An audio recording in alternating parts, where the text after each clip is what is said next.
Good afternoon and welcome to a work session of the Pickens County Board of Commissioners on Tuesday, December 19th. Before we go to our first item on the agenda, I just want everybody to know that I am so excited that paws are on the ground in Colorado. And we released 5 wolves yesterday in Grand County. And after working on this for the last 2.5 years as a member of the Stakeholders Advisory Group, I am so thrilled to have it happen. And if you haven't seen the videos of their release on in the Colorado Sun article, I urge you to look it up. It's really wonderful.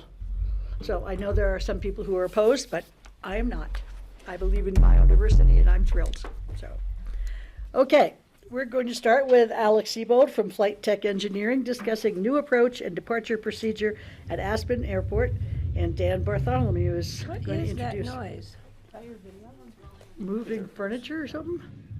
Yeah, we're getting a delivery, large delivery again. Stuff for the SO. All right, we'll live with it.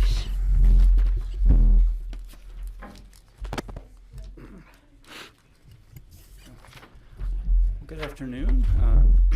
Excuse me, Dan Bartholomew, Airport Director. Today we want to present to you a couple of new proposed, procedures at the airport, aircraft operating procedures. One's a departure procedure, one is an approach procedure. These are being developed by Alex Siebold. He's with Flight Tech Engineering. His company develops various aircraft operational procedures for airports. And the rationale for these two procedures is, one is to reduce some of the delays or cancellations we have at the airport. We have some issues with some of our navigational aids that are on the ground. When those go out of service, there are some operations that can't take place, especially for departures. Most notably, the airlines cannot depart when some of these navigational aids are not in service. And they always seem to go down at the wrong time.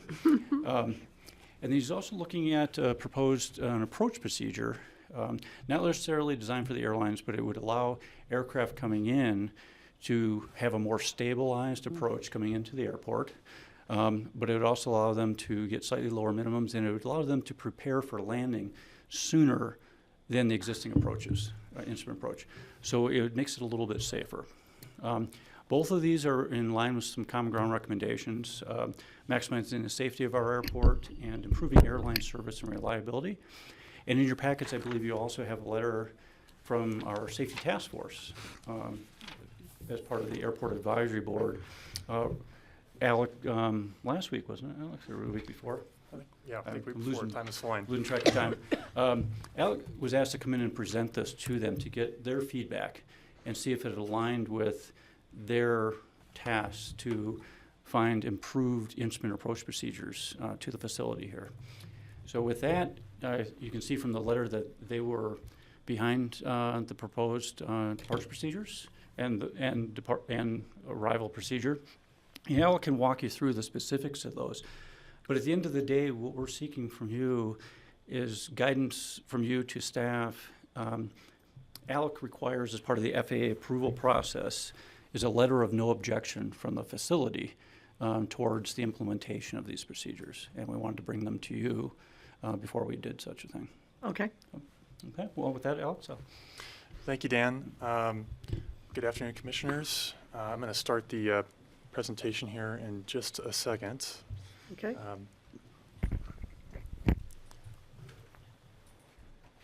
Okay, so as Dan mentioned, Alex Siebold with Flight Tech Engineering. We are an FAA authorized navigation service provider specializing in procedure design and implementation at challenging airports throughout the U.S., with the majority of our operations in Alaska and the Mountain West. We are a Colorado-based company. I've been working personally up at Aspen in various capacities since about 2014, and happy to be back here today. Thank you for the opportunity to speak. Oh, I'm going to start here in a second. Okay, so why are we here today? This is a follow-up to our previous visit in January of this year, where we presented to the Aspen Safety Task Force on advanced navigation topics and possible solutions to improve the safety of flight operations at the airport. Following the issuance of the Aspen's Flight Ops Safety Task Force recommendations in the spring of 2023, we took the initiative to begin exploring solutions that address the recommendations that we as Flight Tech have the direct ability to solve. These include the following sections. Number 1, pilot education and safety campaign. Number 2, wind strategies. 3, improved instrument approaches. And 5, departure procedures and the right turn initiation. And as Dan mentioned, as part of this process, we always reach out to the airport management and any of the local safety committees and required city county boards before we move forward with any proposed developments or improvements. Okay, I'm going to share my screen here because I have some visuals. 1 second.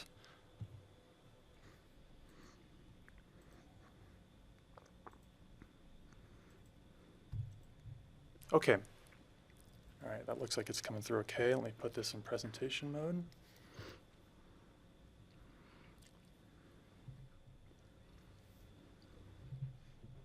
Oh, perfect. Okay. This, sorry, just arranging my screen here. So the first initiative is the new GPS departure procedure. This is probably one of the most straightforward parts of the presentation here today. So as we know, the FAA already maintains public departure procedures that serve the needs of most general aviation operators, as well as the airlines too. This includes, and these are FAA terms for the procedures, but they're called the LINS 9, the PICN 4. There's also some others that are not as commonly used. However, the scheduled air carriers who operate for American, Delta, and United have to account for the heavy weight of a full plane of passengers, who often have a lot of recreational gears, right? Skis, baggage, extra baggage for, their trip here. And as a result, they have to have contingency procedure requirements that exceed those of the general aviation fleet. So this requires a specialized departure solution that relies upon enhanced aircraft equipage available on most regional jets. So why is there a need? The need has arisen from a somewhat infrequent, or as I've been reminded a couple times, it seems to happen more often than not, but troublesome failures and even scheduled maintenance of the aging ground-based localizer or VOR equipment that the primary departure procedure relies upon. So this can result in outages ranging from, sometimes, if we're lucky, a few hours, to there have been extended ones that I think have lasted a few weeks or even a month.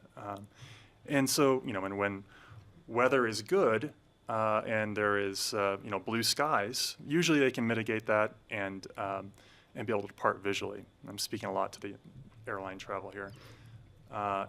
However, when it's snowing or there's inclement weather that's affecting the region, that's when it most adversely affects the outbound airline operations.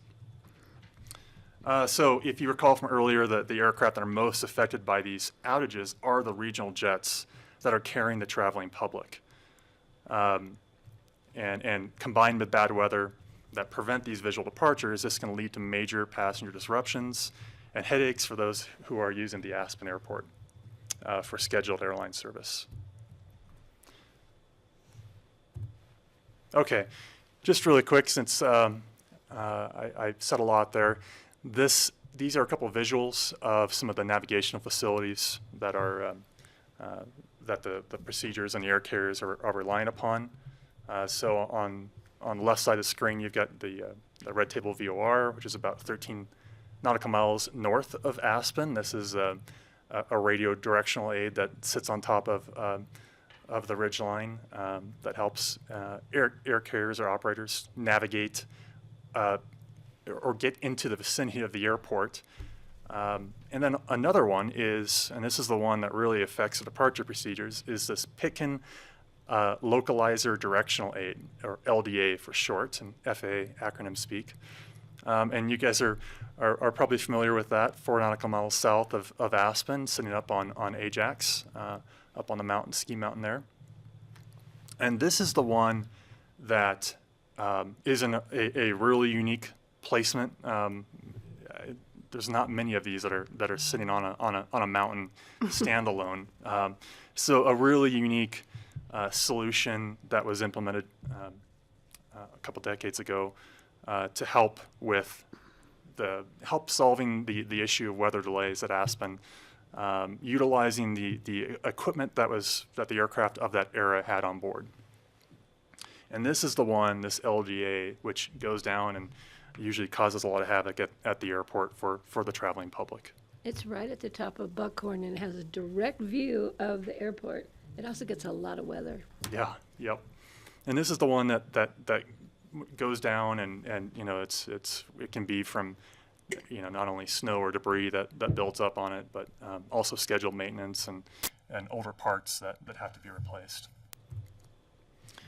Okay, so we've all seen some of the headlines that result whenever this occurs. This is just, I just took a quick sampling of some of the common themes that you see in the paper, and you know, like we said, this can result in a few flights to months worth of flights that get canceled when there's bad weather.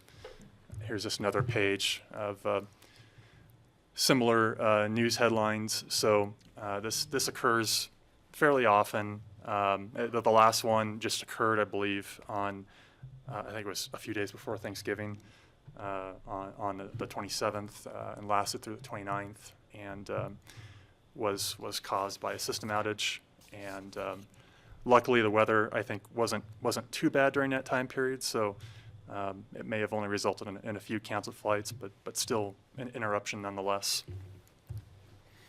Okay, so we've talked about, you know, what are the issues, which is what happens when this pick and LDA facility goes out of service, and now transition into what can be done as a solution to help improve the resiliency of the airline system and provide more reliability for the traveling public when they're trying to depart Aspen. So we took the initiative to work on a new departure procedure that eliminates the use of the pick and LDA. This is called the new Puffer 1 departure. That's just FAA naming that they assign.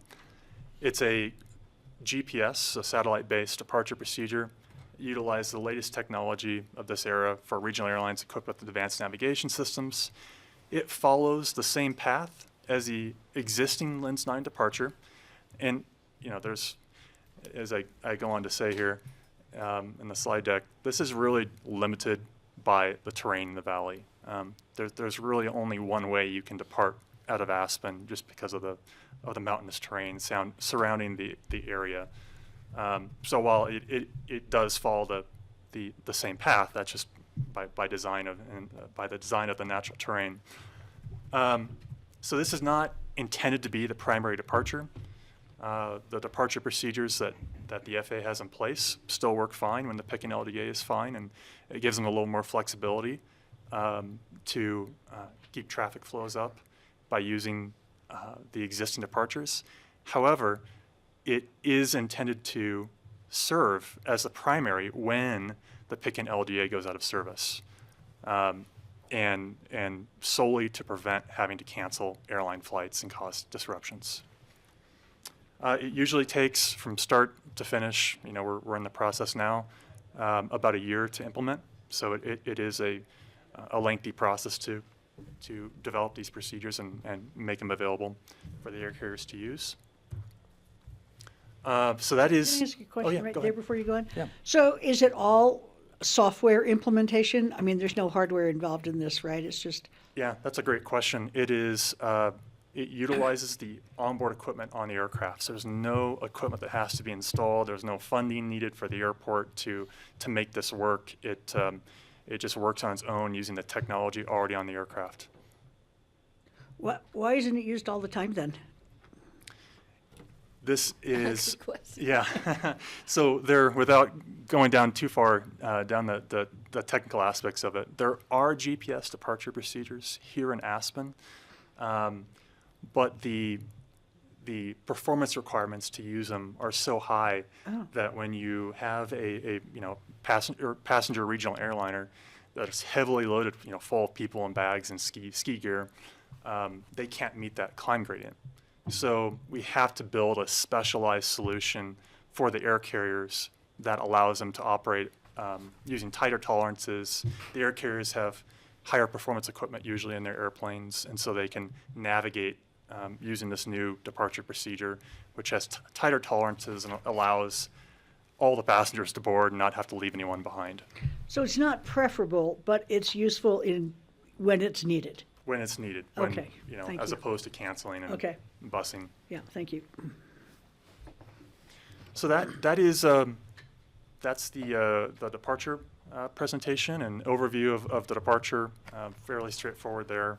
I'm going to get into next talk about concept number 2, which is the new GPS approach. This is considered a special approach procedure, so it's not available and out there in the public per se, with a special focus on decreasing the descent rate at which aircraft approach the runway. So shallowing out that descent, providing a slower, safer approach to the runway. Once again, this does not replace any existing or proposed FAA efforts that are currently ongoing. It simply provides an alternative for aircraft that want to increase the stability of their approach. So how did this come about? This image here that you're seeing is essentially a sampling of the last 4 or 5 days worth of or a couple flights over the last 4 or 5 days coming into Aspen. And normally, if they're flying on utilizing the existing ground-based localizer that's on the airfield, they have to fly in straight lines because the radio signal beams out at a straight line. This takes them directly over Triangle Peak, as we know, and that is what causes those high descent rates and some high speed issues that have occurred at the airport over the years. So what we found is that local operators who fly into Aspen already quite a bit take a little westerly jog around Triangle Peak to allow them not to have to careen over the highest point of the peak and go around it a little bit, which allows them to slow down the airplane, set up for a stabilized descent down to the runway so they aren't descending so fast compared to going over Triangle Peak. So this is already happening currently at the airport today for operators who usually are doing this on their own and because they're aware of the terrain and the implications. So let's see, I think I covered everything in there on that slide. So that brings us to the solution, and this is basically a example of a chart that the pilot would see and be following, and this essentially takes the path that we looked at in the previous slide and puts it into a formatted procedure that goes into the aircraft's onboard computer system. That way, operators who necessarily don't fly here as much don't have to try and figure out on their own. It creates a repeatable solution that anyone could use, and it also, the benefit of it is it utilizes the existing entry points for the current procedures. So it doesn't throw a wrench in the ATC operations or try to do something different than what they're doing today. It essentially wraps around the red table VOR, which is up here on this ridge line, and they join the localizer course and onto a stabilized descent glide path. So this is the chart. You can see, you can kind of see here. This is there's Triangle Peak just for reference, and what this does is it provides some waypoints to navigate around Triangle Peak and come in slower to the runway. Here is another image of what that path looks like, and these are the little GPS waypoints that help the pilots pre-plan this course, and that's loaded into their onboard computer system. And this provides quite a few benefits. We've talked about some of them already. So the first off, this is going to be would be a procedure that requires higher ceiling and visibility conditions, similar to those required for what's called visual flight rules or good weather conditions. So this procedure is not intended to be used, and you know, when there's a raging snowstorm. It provides a course to break the clouds and to come in when you've got plenty of good visibility. Sets the aircraft, as we talked about many times here, for a stabilized approach to the runway on the current PAPI glide path angle of 3.5 degrees. Now, I know, you know, for those who aren't pilots, that just may seem like a lot of numbers, but currently, just to put this in perspective, the current procedures are anywhere from 4.5 to 6.5 degrees, which is excessively steep. It's considered non-standard for an airport. What this allows is to put them on the same angle that the visual systems out on the runway, the visual light systems that help guide pilots in, it puts them on the same angle as what those existing FAA systems on the runway are set to, which is 3.5 degrees. The procedure will be, both of these procedures would be loaded into the aircraft's onboard navigation system, so they don't rely upon the pilot trying to visually acquire terrain or visually follow roads or anything. It's already set into their navigation system. This allows for not only one, autopilot coupling, so they have a additional hand to help them fly the approach and keep them on track. And it also allows for reducing the pilot workload to let them focus on the landing and setting up the aircraft for the approach. This is a little more technical, but what this does is it provides the equivalent of a vertical glide path that they can follow, or vertical path that helps them stay on a defined vertical track as a arc around the terrain, and this is what enables that stabilized descent that we keep on talking about and allowing them to slow down. Whereas before, if they're coming over Triangle Peak, then they were trying to manage that descent on their own, and that's led to scenarios where they come into the runway too fast and have trouble either getting stopped or trouble bleeding off speed and have to go around over the town. So the new procedure helps them better manage that speed as they approach the airport and set them up for a better, for a higher success of a safe landing. The track essentially also, we tried to keep it over the highway as much as possible. And most importantly, one of the unique things of, you heard me mention initially that this is going to be a special. Special meaning operators have to apply for use of the procedure.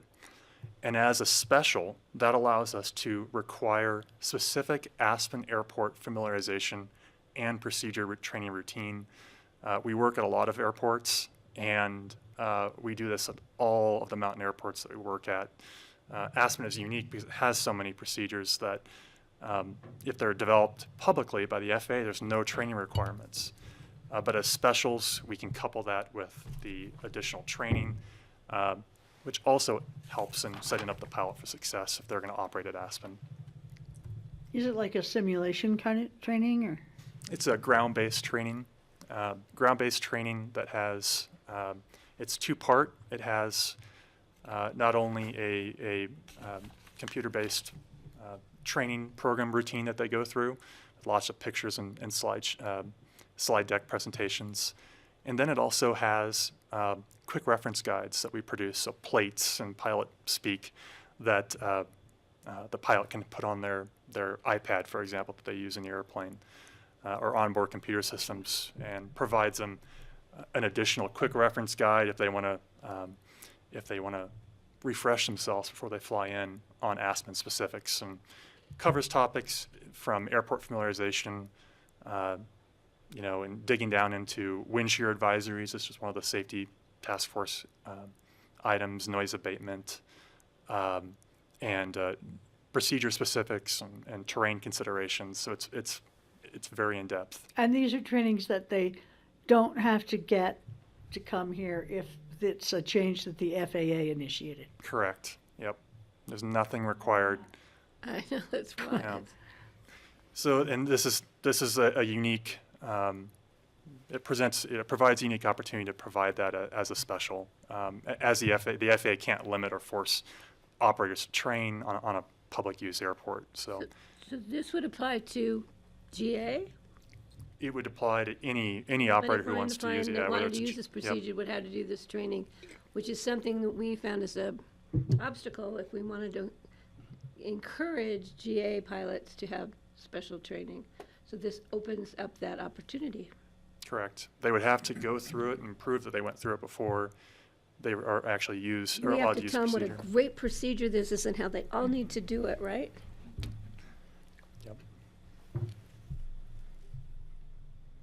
So here's an example from just some of the training, kind of taking a deeper dive. This is from an actual test flight that we did at Aspen, where we were coming up with wind shear mitigation and extraction maneuvers. So that way when pilots do experience wind, which we live in the mountains, it's normal, it's going to happen if you operate here, right? To be better planned for how to extract from it safely. And we worked with the tower to come up with tracks that don't interrupt the existing flows. And this is an actual in-flight test of that, which we did and conducted to ensure that it operates as designed. And you can actually see we went through the effort of even putting this into the aircraft's onboard computer system and provide that as a training item to the pilots, so they know what to do if they do experience those events, as opposed to coming into the runway and not knowing what to do if they experience it, other than just trying to land it. So that's my presentation. I'll try to keep it somewhat brief, but I'm open to questions if there's certain topics or slides you want me to go back and cover. So the this new takeoff procedure would allow a commercial plane to take off in more marginal conditions with poor visibility, or not? It's about the same visibility and ceiling requirements that they have now. The current one is I believe it's about 401, and that's about the same target. I think this new one is 301, so 100-foot difference. But would the GPS system work on the new approach for landings? And you said it requires about the same amount of, the visibility and the cloud height and everything would be about the same for that. But Yeah, is it a little bit, can the planes land if they have the GPS system in a little more marginal or not? yeah, so I'll speak to the GPS approach first, which is this one over here. This one is going to have about the same weather, ceiling, and visibility minimums as the current public procedures. So pretty high, 3,000, 3+ miles. The goal of this is not to try and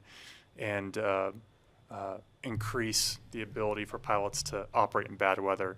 It's more for them to find a way to repeatably provide a stabilized approach into Aspen. So it's about increasing safety, not necessarily about trying to maximize the amount of access they have to the airport. There are other existing special approaches that require a lot of training and additional equipage for those air carriers that are trying to operate in poor weather. Okay.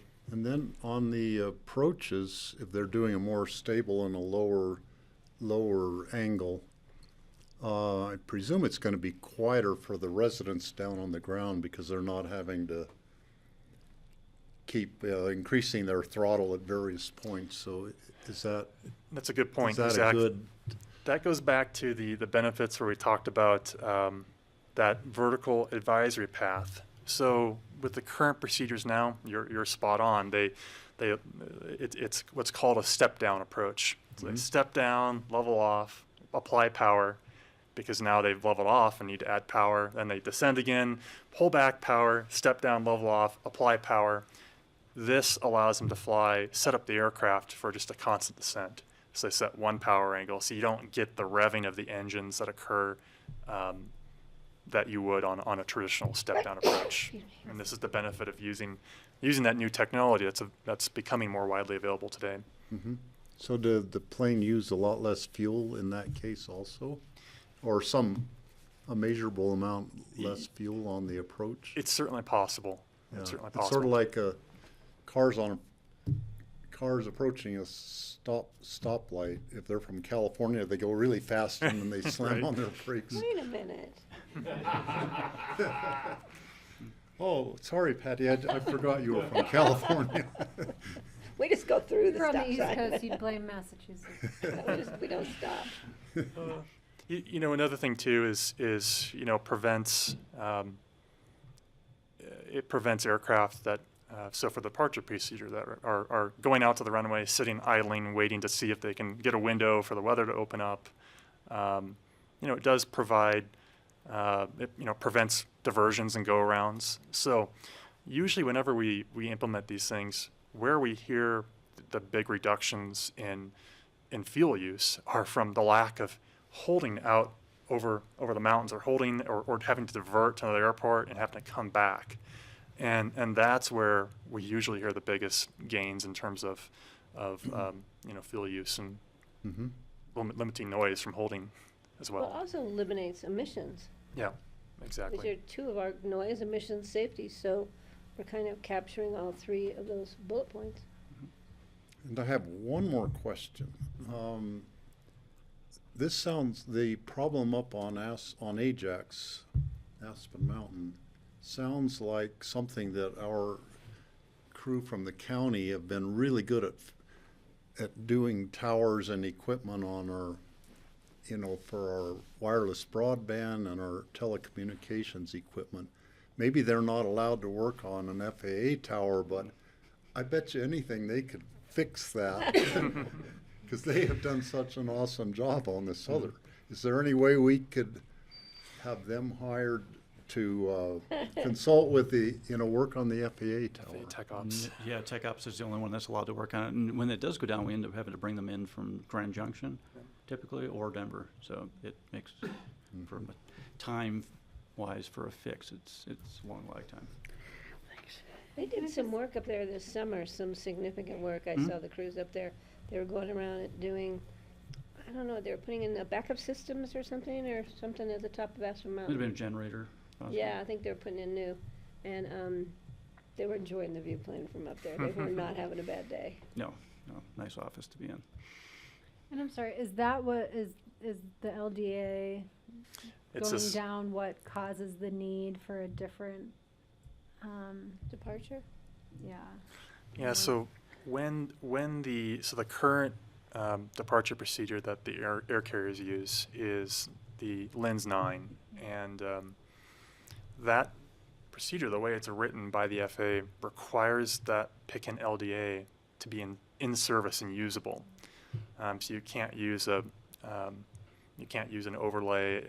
That localizer has to be in service, and then so as soon as that goes down, usually the sequence of events is Dan will see a NOTAM that shows pick an LDA out of service, and then as soon as the FAA procedure folks see it, then they issue what's called a flight procedure NOTAM that NAs or makes the procedure not available, the Lens 9 departure procedure unavailable. And then because the airlines can't use the other procedures that are out there, then they have to cancel all the flights unless you've got really good 10-mile visibility and clearer skies, then they can depart visually. But you've got to have good weather in order to do that. It's in this day and age, it's not usually preferred to do the visual operations. People like the pilots and air carriers have gotten into the method of having things pre-programmed into the computer system and always having a repeatable plan as opposed to to visual flying. So that's kind of a last ditch effort to save the flight if the weather conditions exist. So when you see all the news headlines, that's when usually you get the unfortunate combination of the LDA is down and the weather's bad. So the puffer departure doesn't require perfect weather or the LDA No. to operate? Correct. Okay. Did the airlines weigh in on this at all? Yeah, this is one of the biggest issues is been trying to solve. They've asked us to solve or try to figure out a solution to having to prevent cancellations, and so a tailored, specialized GPS departure that works for the air carriers was their directive. So yes, they're in the loop on this, and a good portion of the reason why we're doing this. Can Directly GA, can solved. GA depart though with the system out on Astor Mountain? Can GA still depart? Because we get a lot of comments from the public.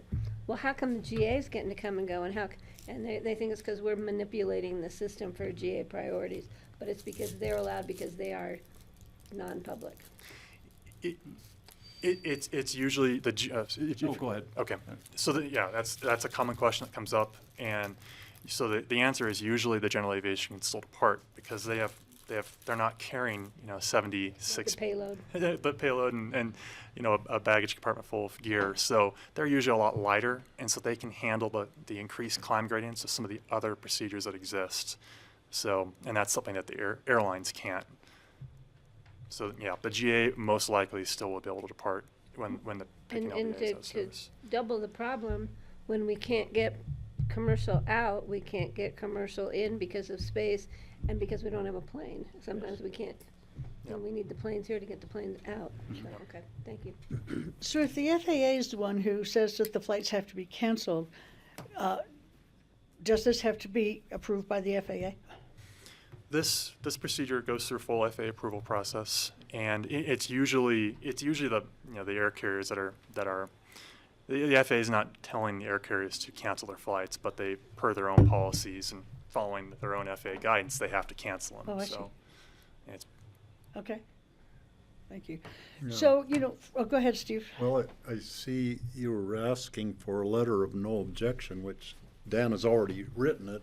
Is that something we need to give our thumbs up for you Yes- to send yes, that? sir. or- But I have to sign it. Okay. It says BOCC chair, right? That's you. No, that's a different letter, I believe. Okay. Are there requirements for public notice on these type of things? Yep. it goes through a different process than a normal public procedure, but they require us to work with the airport, notify the airport, and then it's up to the airport then to have us either do presentations on the topic to the community. And so we've gone through a couple of these now and in various formats and both the safety committees and here today. So that's usually the public process that we go through. For most locations, it's usually just the airport manager signs it, and the FAA doesn't go through a public process on their procedures in the format you're probably thinking. They just will post the procedure on a website, and so these specials actually probably go through more of a process than the normal FAA procedures do. And that's part of the reason why we took it to 2 publicly noticed meetings, being the safety committee meeting, which was publicly noticed, in this meeting. And I'm sorry if you covered this when I was out of the room. Is it an expense to the pilots to go through the training and to have this software? It's so we're doing this at no expense to the airport, but if pilots or air carriers want to use the procedures, then yes, there is an expense to it costs money to maintain the procedures. We have to monitor the airport daily, You have to so do they all the training. contribute to those expenses. Yeah. Is it prohibitive or is it? No, it's So- the cost of navigation subscriptions that are already on the I see. airplane. And GA pilots probably won't need those. I mean, some of those planes are pretty big, but You know, Like we have a lot of participation from GA pilots at You do? other airports. You know, a lot of them, there are going to be some that just say, yeah, I don't want to go through the extra steps, and that's fine. There are procedures for that. But we do find that a lot want to put the investment they've made into an aircraft and the technology that's in the aircraft to good use. And this allows them to put that to good use, as you can see. And so most of them, I think there will be a high percentage that, I would think particularly for the landing. yeah. Yeah.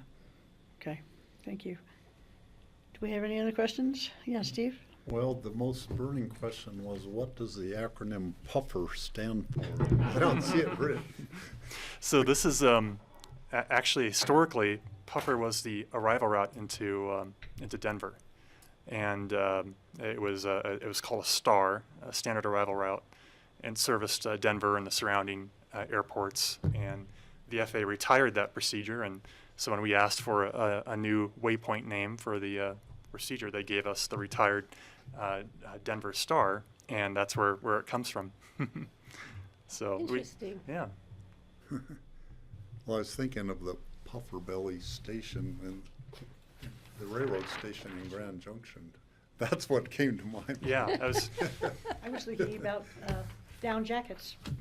yep, down jackets or you know, high elevation and puffing from trying to ski in high terrain. I was thinking of what you're not allowed to do in the gondola, but you can do on a chairlift. Yeah. Remember that? Yeah, Were this- you? if all- I don't ride a chairlift, and I only ride the gondola in the summer mostly, but If all works out well, this would be implemented on, April 20th. that's what I thought, yeah, Yeah. on Aspen Mountain. Mhm. But you don't need approval from us or anything, right? We No, need a we letter of just, we support. just seek your direction. Yeah. Yeah. Let's It's, see where it goes, and what we can do to help you. I trust you guys because I can't really analyze this. So. Rich has a comment or some input Yeah. for us. I know Greg flew the approach, I think. Greg went up and flew it.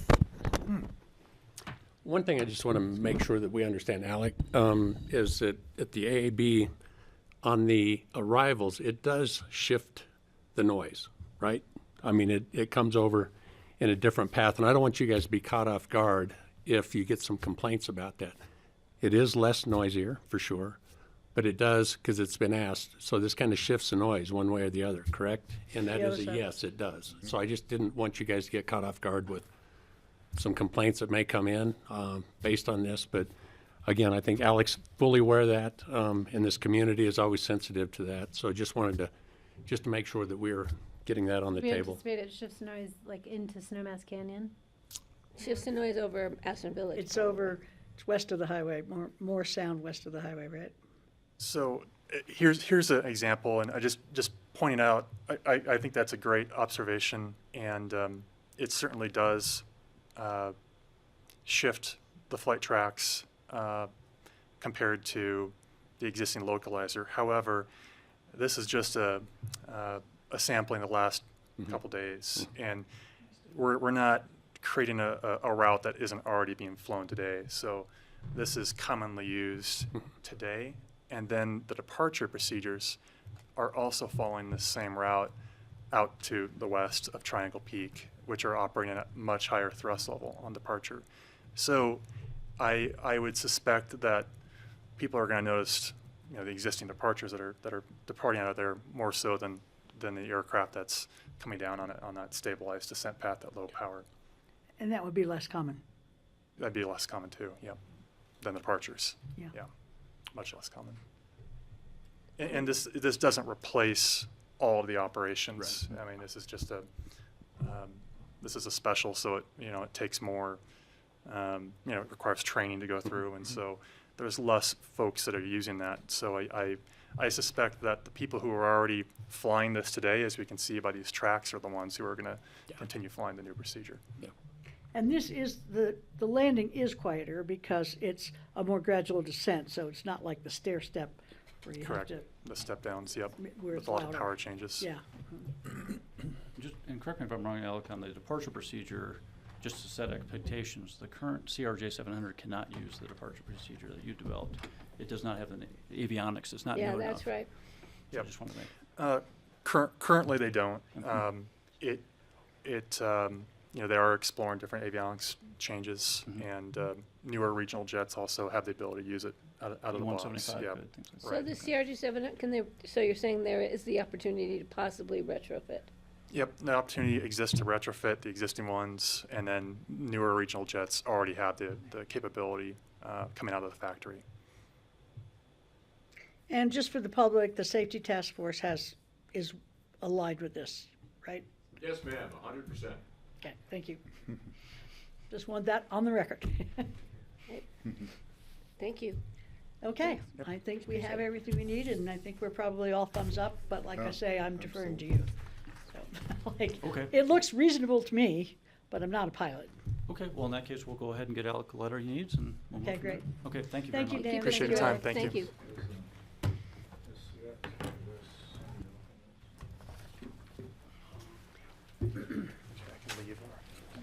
Okay, our next item is X Games Aspen 2024, a special event permit. And I see Suzanne here, and Alan Dominguez, and I see Gabe too.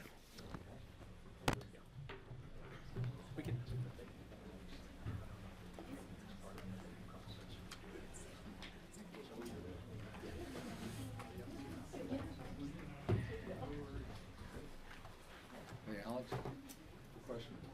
Some familiar faces. How are you? How are you guys doing? How are you? It's been rough, but. Now, did you do Formula One? I did not, no. But I have a lot of people on my staff that did. That's what I thought. I met the new owner of McLaren. Well, you know the new owner of McLaren. Did you? Yeah. He's the guy that bought. Yeah. Which, Jeff? I met both of them though, out of Arizona. Hopefully, we're Was not out of going to have one of those incredibly complicated graphics John, taller. that we had last year. Yeah, I met him at Bob Olson's house here in town. Ah, yeah, yeah. I was there. Yeah, that party. X Games last year. Yeah. I was showing you my tail light. I thought you wanted to know there. I can sit over here. No. It's Alan's show. I'm good. You sure? We are ready anytime you guys are ready. Music chairs. Unless you want my. Okay. Hi, how are you? Nice to see you. Nice to see you again. So we're doing our annual review of the special event permit application for X Games. And we have Joey Weltmath with Skiko, Valerie Ryan with Sports Content Creation here. That are the applicant representatives. And wanted to bring up two new items that somewhat significant this year. You may have seen the agenda item is first of all, well, no planned outdoor concerts this year, correct? Just amplified music and PA system throughout the venue, and then they are going to be implementing a purchase ticket zones for the event this year. So still a free event. X Fest, the area where with all the swag and everything is still free viewing areas. And then tickets for sale for Super Pipe and the slopestyle premier viewing areas, if you will. So those are the two kind of significant developments this year that are different from last year, years past. Other than that, I think that we're working through the permit. Everything is coming along, and we open it up to your questions, comments. I have a question to start with.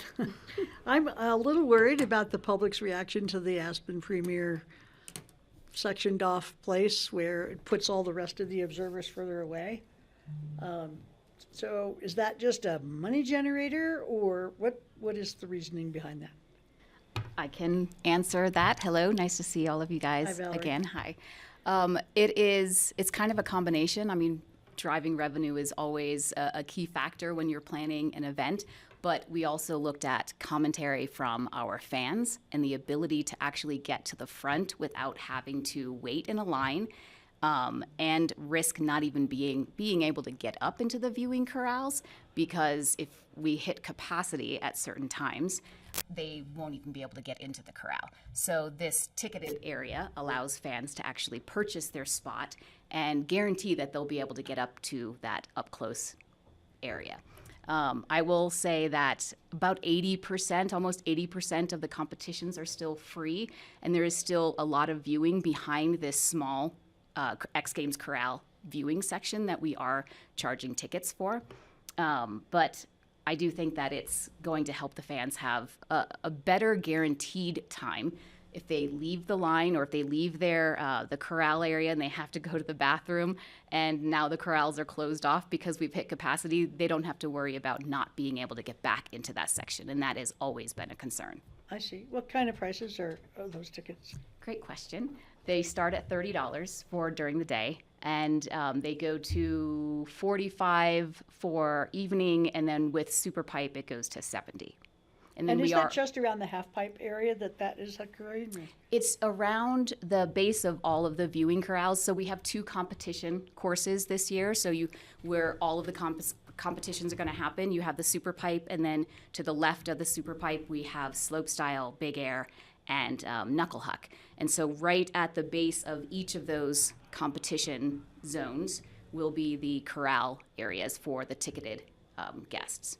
And then behind that, not that far behind that, will be all of the free viewing for fans to still be able to watch all around that section. Okay, thank you, Valerie. You're welcome.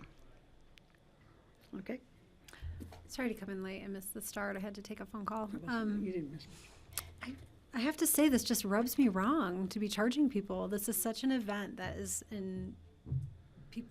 is kind of an imposition on the community, yet the benefit has been that it's been so accessible. And so I don't think it's going to be received well. And I'm a bit troubled that this was not flagged more than weeks before the event. You know, usually when these special event permits come to us just weeks before the event, not much has changed over time. This to me is quite a significant difference. And you know, I don't love it, honestly. I'm not comfortable about it. I agree that it's going to have some backlash, I think. So, Patty? yeah, let's try and see what happens. We've done that before. We did that with concerts, tried them to see what would happen. We always had like a VIP area there, though, with setback. So for those who, there was always a VIP. So I think it'll be interesting to see what happens, and I think you'll be looking at the comments, too, that you receive from the general public. But so that being said, what are the 18,000 people a day? Was it 6? How do you have it broken up? 15,000 for general public admission people, and 3,000 for crews and staffing and that kind of stuff, correct? Is that about what we've been at years past? I couldn't remember old numbers. I think that's pretty close, yeah. Because we exceeded that one year. I'm like, big, like 22,000. It was like this record setting. It got a little nuts. So I think looking at how those numbers pan out will be good. And I know there were concerns exhibited by Brush Creek about the park and ride, but as far as I've heard over the past couple of years, it's been better and better managed every year as far as trash and drinking. And I mean, we really have been cracking down on that because it's part of supporting a non-alcoholic event. And is there anything new climate-wise or green that you want to point out to us that we're doing at this year's event? Good question. No, I don't think anything new. No, we're still doing the same measures that we've done in the past with our sustainability program and working with the local trash haulers to make sure that everything is divided out properly to get sorted and disposed of. Well, I talked with the new owners at last year's event, and it was my understanding they were going to try and green it up. So I'll talk to them again this year and see if we can't do that ahead of time for next year, because we're really looking at a lot of climate across the board in just about anything that happens in Pickens County. So maybe I'll speak with the gentleman and see if I can put in a good word. Yeah, and if there's things that you guys are seeing or doing in other events that you would like us to also review and talk about, please. We'll definitely. pass it on. Yeah, Thank you. do that. Steve? So I'm glad to see that you're not having the motorized sports again and talking about climate change and climate Noise. action. Now, maybe if they were all electric snowmobiles, that might be a different matter, but We don't have enough chargers out there. looking on the map, it shows, did you switch the big air over to the other side of the half pipe from where, now is that a new thing this year or did that happen last year? We did it during COVID year and then separated them back out this past year and then put them back together this year. Kind of, there's pros and cons to doing it both I was ways. looking at the map and it's like, and it was, I mean, I haven't been since the pandemic started, so then all this and this different than it used to be, so, okay. So was there an issue with the attendance at the concerts last year, or? I'm just thinking of the people I know down Valley who come up here and they're so excited about it, and now they have to pay to get close, and there's no concerts. It's like, yikes, it's really We'll different. still be here. Yeah, I mean, the focus this year was not so much going away from concerts. Timing played a big factor in all of this, and the amount of time we had to plan the event and get everything greenlit. And really, we want to focus on the competitions and have the competitions be the highlight. And we are bringing, I don't know if you guys have read the news yet, but we have two new events competitions that we have. Women's knuckle huck snowboard and women's knuckle huck ski will be part of the event this year. So we are trying to focus more on the competitions and not just on The music scene. as well. Yeah. Yeah. I do appreciate that. So, yeah. And we will be keeping a heads up on the parking issues on West Buttermilk as we have been gearing up for the past, because we had real issues there, but I know the SO's have been very involved in the last couple of years. Yep. We have the same plan to sign it and patrol it, so we shouldn't have any issues. Thank you. How do we watch it on TV? You can watch it on the same channels as before with ABC and ESPN. We also are streaming it free on xgames.com and Twitch and YouTube. Cool. All those things you watch all the time, Francie. Yeah, I'm on Twitch all the time. That's what I thought. In between your gaming. I knew we could get her to admit that publicly. Could you pull up the site plan and explain where the corral versus because all I'm seeing is the super fan seating. We'll have to, Then you gotta get hooked into the system.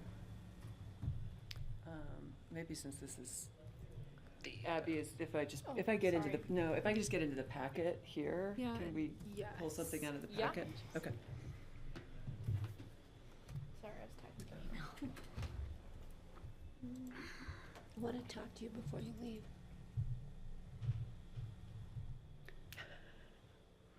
It's very slow. It is very slow. Yes.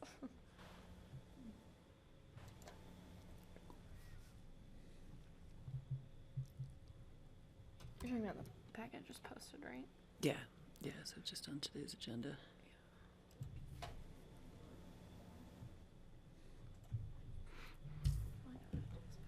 It's at page 27, looks like. In there. Going backwards. Here? Yeah. Oh, superfan way up on the pipe.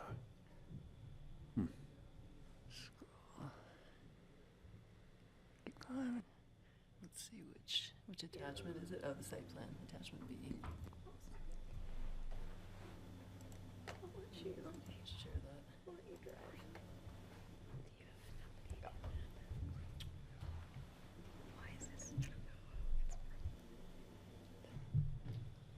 me make that note, sorry. Previewing's like way down.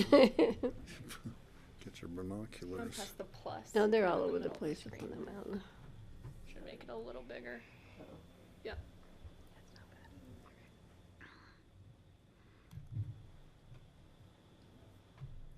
Is that getting you what you need? That's what I'm looking at here. It's just unclear to me what's considered the corral. You know, where all those screaming people are at the bottom. Wow. So if I zoom in on this, does it? Oh, hi. best viewing places from the camera. I know that one personally. I'm not zoomed out too much. Okay, so the competition courses are right here in the middle. The viewing corral for the corral tickets are right in this section here. We have shrunken our regular corrals that in the past years would hold like VIPs or other X Games guests or hospitality pass holders in order to increase the amount of people we would be able to put into this corral, so we wouldn't impose on the infringement for free viewing. That would all of this is free viewing, all here. And then we have a jumbo screen that is planned right here for all of the free viewers to be able to watch the competitions. And then the super pipe corral is rather small and right there at the base in between the hospitality structure and the super pipe. And then the things along the side of the pipe, what is that? That is our super fan pass like we did last year. So fans can purchase to get into this area that is like really up close for all the competitions.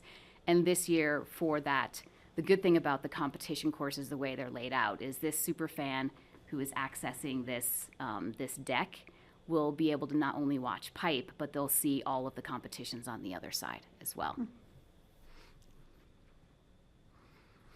Yeah, I bet you do hear from the general public who doesn't buy tickets, but, you know, Well, will they it's- be able to buy tickets right there on site? Yes.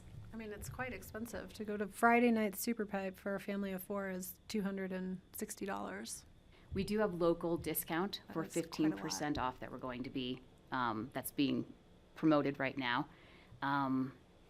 Yeah, and it's, you know, for our concerts, it was a similar price point to that. And like I said, like there's so much still free viewing that is open for fans right behind the paid viewing. In my opinion, the only real challenge is for those who are core super pipe fans. Now they can actually get to the super pipe, because in years past, if you showed up half an hour before super pipe would start, you would not get anywhere near that corral. You would have to stand behind the hospitality structure and listen to whatever's going on. So now if you're a real core fan of that, you actually get to purchase that seat. And it's not a lot of bodies that can be put in there, and it's not a lot of revenue. It's just allowing people to get into the areas that they really want to get into. I think eliminating the concerts and increasing the competition is a good idea. Yeah. I mean, it gets us out of a lot of noise and those kind of issues, and what's the nexus between a live band and, you know, and the competition, and it was kind of taking different fans. So I think it'll be interesting to see what happens this year. It's always interesting to see what happens. It's X Games. We are working with Belly Up as well as part of having X Games Music Week at Belly Up. So it's a good partnership that will continue for this year too. Great, thanks. And will there be security on site? Will the deputies be there all the time? How does that work? No. As far as I know, we're still in full IMT mode. I mean, Gabe could probably speak to that, but Thank you, Gabe. Will the Board of Commissioners have an opportunity to come out to Mountain Rescue and tour the facility? If you guys have never done that and seen it all set up and ready to go, it's something to see. We've been invited, yeah. Yeah, I've been, I think every year. Yeah, it's just great to see everybody meeting and greeting face to face. So when we do have an emergency, we've already done the tabletop in real mode. And I think that's a great opportunity for Pickens County and for anybody who provides that first response valley-wide and beyond. Steve? Let's see, a question about the Brush Creek Park and Ride. You call it the Intercept Lot, but that's not the official name. We changed the name. There's a whole area over here that I think will probably be just like dirt, dirt parking or maybe snow or mud Let's hope parking snow. or whatever. Is that an area you're gonna plow out and? Yep, we will take a snowcat down there and plow windrows and maintain it and manage that part of the lot as well. Yep. And we have an updated map from Blake of what it actually looks like now Yeah, with with all the new- the with the new new- paving and, yep. It's very nice out Yeah, there. No, it's great. Looks sweet. If we had paved all that and put all those parking places in on our improvements there, that would have been Maybe next phase. awesome. We're not quite there yet, but. Still working on the bathrooms. Right. And there's an impound lot it shows on that map. Yeah, What when is that for? we've had to tow vehicles, we try not to tow them very far away for the owners don't have to try to find them. So we've always had just a small area that we've towed cars to, but honestly, that's very few and far between that happens, so. And security-wise, it's deputies, but it's a huge, we get officers. It's what? It's huge. We get officers from up and down Valley and state troopers and beyond, but they also hire a huge security firm that comes in. I've had to sneak through a couple times with a birthday cake. Okay, I'm gonna note that you snuck through. With the birthday cake. And we will be looking for you. I offered the cake to anybody who caught me. Bill, do you have more to share with us? Nothing really more to share. We do have plans for security and emergency management plans that have been distributed to ambulance and sheriff as well. They're confidential plans, but as they're very thorough with that as they have been in years past. So those are being reviewed. Okay. And the sheriff's office has signed off. I have not heard comments to the contrary for that. Thank you. Good way to put it. Well, it's a pretty amazing event, I have to admit, and I'm sure it'll go off well, as it usually does. Anything else from us? And we'll just have to see what I'm happens. good. Thank you, guys. Okay, thank you so much. Thank you. That's a very comprehensive packet. Thanks. I'm gonna sneak out for just a second. Hi, Kathy.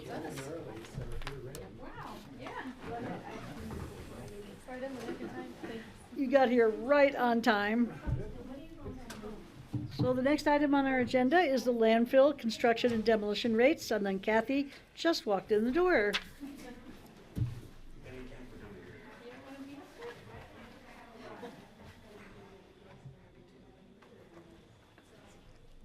And I presume that's Cameron Diaz with you, Kathy? You got Cameron on? You sound good? All right. Can you hear me? Yes, we can. All right, great. How do we do this? Plug it into the side. There. And does he doesn't need to share anything, right? No, Cameron, okay. I got it all. Okay. We're putting you on the spot today. Sorry. All right, so that's pulled up, and you can just share. Do you use share screen now? Might as well. Okay. It's the unsorted, isn't it? Oh, okay, it's sharing now. I just click on it. Okay. Yep. You'd think by now I'd have this out, but. You know, it's still tough. All right, bringing that up.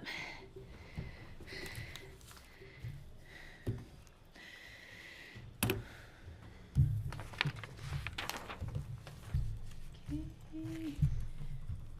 Presentation. All right.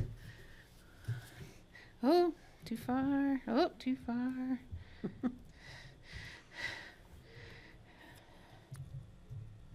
you go to the X Games?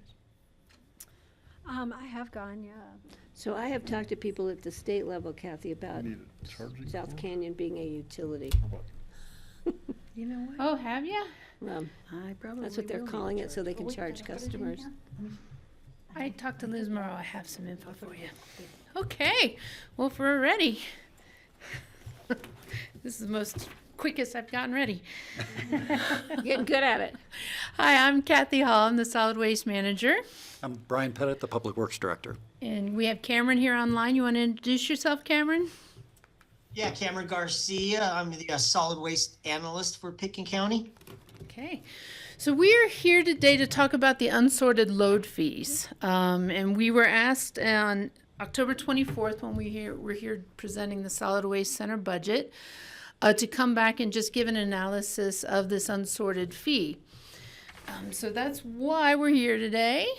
So yeah, just a quick reminder of what the unsorted load fee. It's a load from a permitted construction or demolition job site that contains 10% or more of recyclable or reusable materials. That's anything we can handle at the Solid Waste Center. A lot of it's concrete, scrap metal, cardboard, organic waste such as brush, or even just general bottles and cans from general recycling. We implemented this in 2020, and that coincided with our construction and demolition debris diversion ordinance. However, the unsorted load fee applies to everyone. So if the job is coming from outside of unincorporated Pickens County, Aspen, Snowmass, Basalt, Carbondale, they will also get charged this fee. It was just a deterrent to encourage more diversion and recycling. I did run the numbers through the end of November, and we are at about 53% of the construction demolition loads are unsorted. That's the lowest I've seen it. About a year ago or 2 years ago, it was around 60 to 70%. So the program is starting to have an effect, and people are noticing it. So the next slide. We did put out pretty hefty marketing or outreach for the change in the fees. Now, if you recall back when we presented the Solid Waste Center budget, I recommended $230 a ton for an unsorted load. There was a lot of discussion around it, and we settled on $245 a ton because we want people to divert more material. So we sent this out. I sent it out to our list of contractors that I have an email list for. We put it into the invoices for November. We put it on our website, and Marcy and her crew at the outreach or the community outreach group here did a whole press release on it. We didn't hear a word. No kidding. Nobody came back and said, "Oh my gosh, that's terrible." Not a word. Interesting. You'll hear complaints when they come in, though, with it. I'm sure they're out there, but no, I mean when they actually arrive there and you say, "Oh well." But they've been told. We've gotten it out very thoroughly. So those are the rates. We haven't heard anything. And I talked to South Canyon Landfill as well, and they also have an unsorted load fee, not as high as ours. So I talked to Liz Morrow, and she is proposing to City Council, and City Council is showing some interest in matching our unsorted load fees. So they don't want people driving past the landfill and going to their landfill, which is limited on space as well. Mm-hmm. So that's good news. Oh, that's great news. So hopefully she can get that through. But what we did is a comparison. So we did sort of just a case study or some kind of comparisons on what the difference in these fees are in the loads. And I know it's kind of a small spreadsheet. It's kind of hard to read. That's fine. But we'll walk through it. So what I did, I compared our current 2023 rates for just regular construction demo and unsorted, and what the same load would be for 2024 for regular construction and unsorted. And I compared that to South Canyon's unsorted fees. So you can see on the left-hand column there, I did a roll-off truck, which is the dumpster, the big 20, 30 cubic yard trucks, a truck and trailer, and just a simple pickup truck. That hourly rate in the second from the left column, that's based on how much it costs for a single driver and fuel and maintenance charges on that truck. And I got that from fleet, our maintenance fleet guys, because they seem to know. Oh, you mean that would just be a cost that they would incur, but it wouldn't go to you? No, that's their charges of what it costs them to run those trucks. Okay. So we estimate On a normal traffic day without any bridge traffic, a load can get from Aspen or around Pickens County and back out to the job site within an hour. If they were to go to South Canyon landfill, it's a 2.5-hour round trip. So I put the fees in, and so if you look at the 2023 rates, and that's in the right-hand columns, the second from the right, you can see a regular roll-off container averages about 4 tons of material in it. So I calculated that fee using the hourly rate. So a 4-ton roll-off container disposes $533. If you look down at South Canyon, that 2.5-hour round trip, it's $594. Doesn't benefit them. So if you go over to the far right column, you can see the 2024 rates. They're raised a little bit with that $245 unsorted load fee. It's $1,100 a trip. Where to go to South Canyon, there is a bit of a cost savings, $928. And you can see that in the comparison. There really isn't any benefit, a huge benefit for them to drive and come back. A lot of the roll-off commercial customers, they're on production. They are dropping cans, going back on site. Mountain Waste or Waste Management would not do a round trip from Pickens County to Aspen or to South Canyon. Yeah. Because they're dumping a can, they're getting it back on a site. So we did hear Liz Morrow did contact us a little while, a few weeks ago, and she said, we've got a guy coming here every day, and we know he's coming from Pickens County, and he's dropping unsorted construction demo fees. So she was on it. And I said, okay, get the information from the guy. And Cameron reached out to the gentleman. He said, why are you going to South Canyon? And it turns out it's on his way home. Yeah. So he saves a few bucks. It's on his way home anyways, and he was dropping it there. No harm, no foul. He was still reporting to Green Halo. Good. So he's getting credit for going to South Canyon. Yeah. So they can input the tickets manually. So he was still doing that. And Liz has caught a couple others, but she's alerted us to it, and Cameron's on it. So. And this is only for contractors. If I drove my pickup truck, which I don't have anymore, but if I did, if I drove a pickup truck there and dumped it, would it cost me $305? Yeah. If you were doing a construction demo project.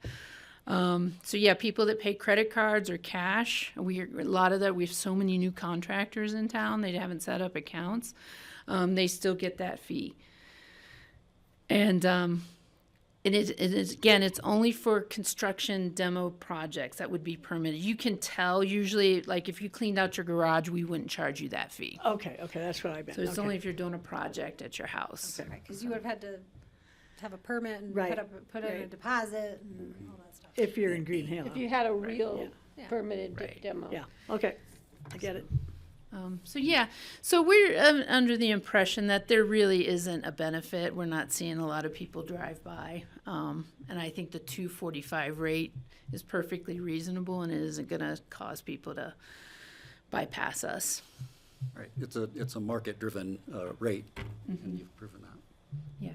In some of these projects, if you get in and look at Green Halo, they're ginormous. They're $20, $30 million projects. Time is money to these people. And So why would we want to not want people to drive by us and take stuff that's filling up our landfill?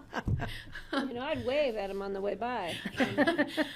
I mean, it's good faith. I mean, we want to be good neighbors. We don't want to fill filling up our landfill. They're filling up South Canyon too.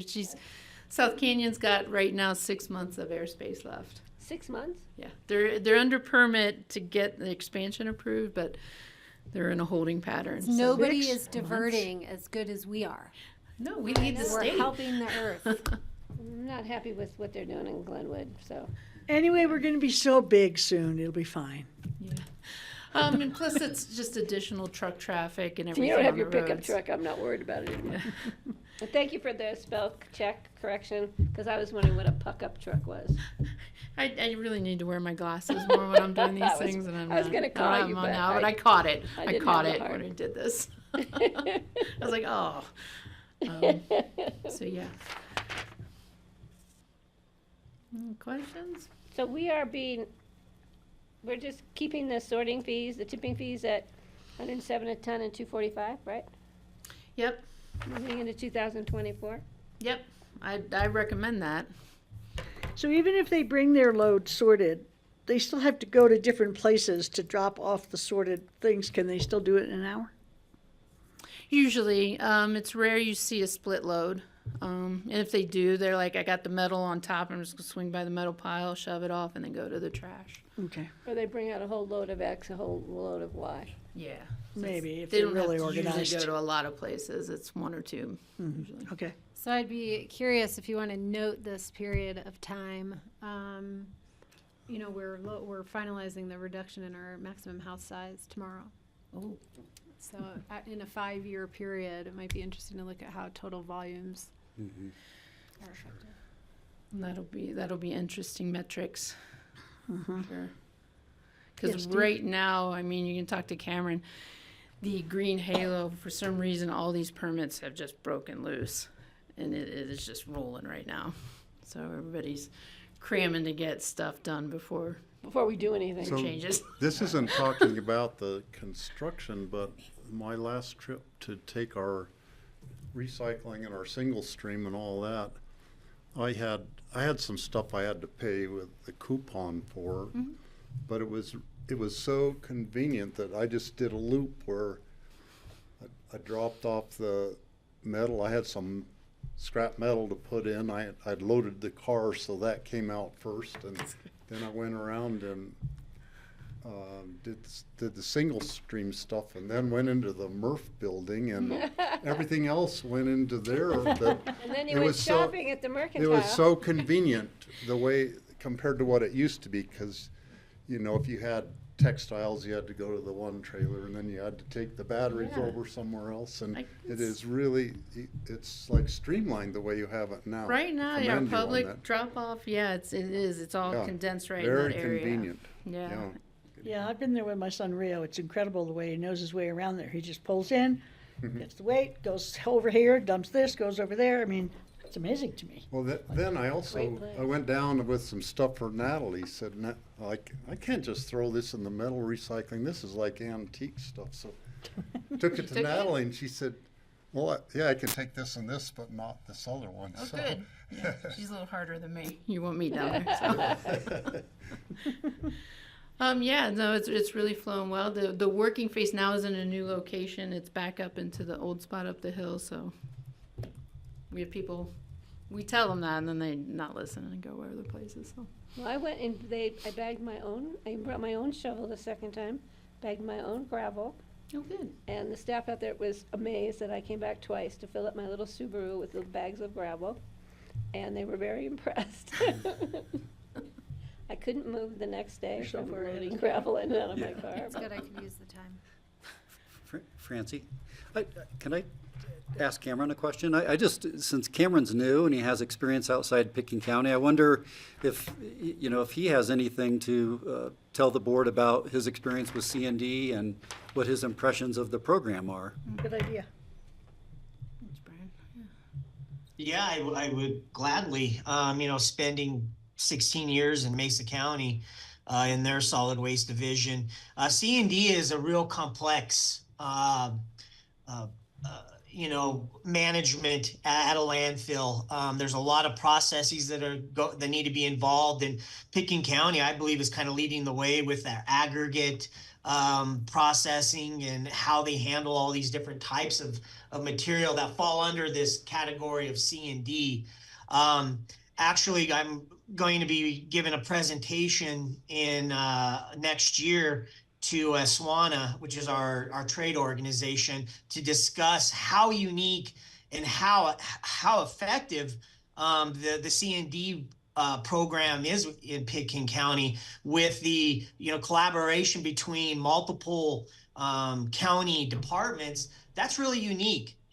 Really, the C&D program gets kicked off at the initiation of either the demolition or a building permit, and then that kicks you into the green halo aspect of it, and that's what I think is makes this program really, really well, and how it's easy kind of managed and streamlined it's become.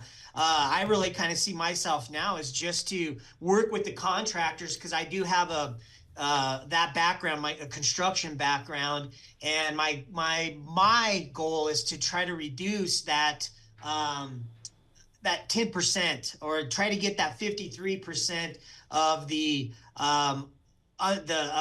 recyclable material out of that C&D waste, to really reduce that number down. And I think that really is going to be working with our contractors to how they can manage it on site. A lot of my conversations that I do have with our contractors is just that, of how they can kind of strategically manage this waste, where they're limiting the number of deliveries they have to bring out, and to really maximize the material that they're needing to recycle or divert from the landfill. So the contractors, again, are really on board. The ones that I've spoke with, they're really encouraged with the program. A lot of them now are 2 years experienced in it.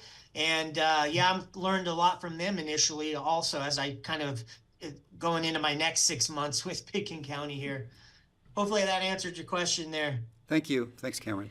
Hey, Cameron, do you want to relay what you recently had a conversation with a contractor about Aspen joining the program? Oh, yeah. Yeah, actually, it was a great conversation. Just this last Friday, I was working with a contractor on their Green Halo account. Actually, a project that's going to be coming up here shortly. They're going to be starting. And he brought it up. I did not even bring this conversation up, but he was aware that the city of Aspen was looking into the Green Halo and incorporating a lot of how our ordinance is structured. And his words were, he was a little shocked that they weren't a part of it already, because of how easy, how efficient it is, and even brought up the fact that, us supporting that and assisting them with actually their Green Halo piece of it. So the contractors are aware, and I was kind of encouraged to have that conversation with them. Yeah, that's great. We're going to get them there. They're getting there. They're getting there. So, yeah. Okay. Thanks for the Well, report. it was really easy. Thank you. Yeah, We're, you're way we're ahead. easy. We're easy. Everyone. Hey, you got hooked up quickly. We got you out of here quickly. Appreciate it. Thank you. Thanks, Brian. Further and further. So I think it would be a good idea if we did a few things before we have our committee people come in, because I'm sure they're not here and ready. So we could take a short break and then come back and do future agendas, and then do open discussion if we still need to, and then go on to the interviews. Whatever Everybody you would okay with like that? to do, either one way or the other, is good with me.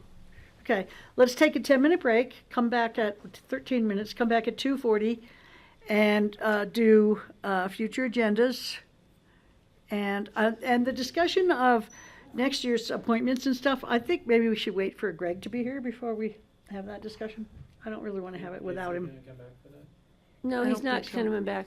Oh, you want to wait? Till he's actually here, I don't really see. No, it's when you're not here, you get appointed to everything in the world. That's rule of thumb. I think it What do would you think change about that? much. Well, I think we can move it we kind through. of need to do that, because on our first meeting in January, that will be on the agenda, won't it, John? So, yeah, if there are issues. So you're not making a decision yet. This is a work session, and so we will be preparing a resolution of appointments based on this. It does allow us to get some signature blocks filled and such ahead of time in the clerk's office if the board is willing to give that direction. If there are items, particularly sometimes there are committee appointments that the board wants to move around, we can revisit those, but maybe we could flag those questions now and see what's definite, and then we can bring that back. That's fine, so let's take a break, come back and do that first, then do future agendas if we have time before the interviewees come. Okay. Okay. Sounds good. So we'll be back at 2:40.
Welcome back to the work session of the Pickens County Board of Commissioners on Tuesday, December 19th. We're about to go a little out of order. We are going to move now to the discussion of the 2024 Board of County Commissioners meetings and committee appointments and 2023 discretionary fund. Charlotte is here with us for this. So, does everybody have copies or have access to all of the calendar and everything? I got everything. It's online in the Okay. packet. All right, well, I've got copies if anybody needs them. Okay. So, do we want to go over the calendar? Or Sure. the board appointment? Okay. So I have a few questions here. You all decided to eliminate January 2nd as a work session. So do you want to have 4 work sessions in January and schedule something on the 30th? I will not be here on the 30th of January. I'm okay with that. Yeah, Yes? I'm good Okay. with that too. Kelly? Just don't schedule anything I want to be part of. I have an ACRA meeting that morning, then I'm heading to Denver for a doctor's appointment. So, yes, that's 3 of Okay. us. So, yeah, All right, thank you. I will make that We will change. miss you, Patty. Or maybe not, depending on what's on the agenda. And then it was also mentioned that in November, we normally only have 3 work sessions in November and December. But there is that opportunity on the 26th if you would like to have 4. But that's the week of Thanksgiving. No. I may not be here then either. I might be going to California then. Who knows where I'll be, but Okay, well, we can just keep that at 3 if the board agrees. what do you think about that, Steve? Is this like November 7th we're talking about? that? Well, she was saying the 26th. 26th, we could add a 4th one if we wanted to, but that's Oh. Thanksgiving week. No, I would just say do the 3. Okay. And the one by election day, that's what we always do it on Thursday, that's all Right. right. And that's a big election day. I have no idea what I'll be doing that week, but, Me either. you know, maybe we'll go Not on a trip. campaigning. Yeah. And then March 6th, what is that? That is, on the 5th is a primary, Oh. the presidential primary. So that's why that's on Wednesday. Okay. And now there is one that I missed in here, Tuesday, June 25th is also a primary election. So we can move that one to the 27th if you like. I'm okay with that. 27th, Everybody Yeah, else that's okay with because that? I usually work. try to Yeah. work. Okay. that should I work. will make that change as well. Jewish holidays, I looked at the calendar, and Passover begins April 22nd, nightfall through nightfall of April 30th. So we have an April 23rd and 24th meeting. How would you like to handle that? I'd like to have those meetings. How about you Because guys? usually we say we can't take the whole week off. Yeah. So Rosh Hashanah would be something I would look at maybe, but I'm okay with leaving those meetings there. Kelly, how do you feel about that? Are there any particular days during that week that are more important? Well, I think the Seder that week is important. That would be Friday, though. Yep.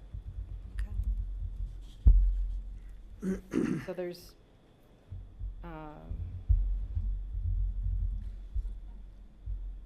let's see.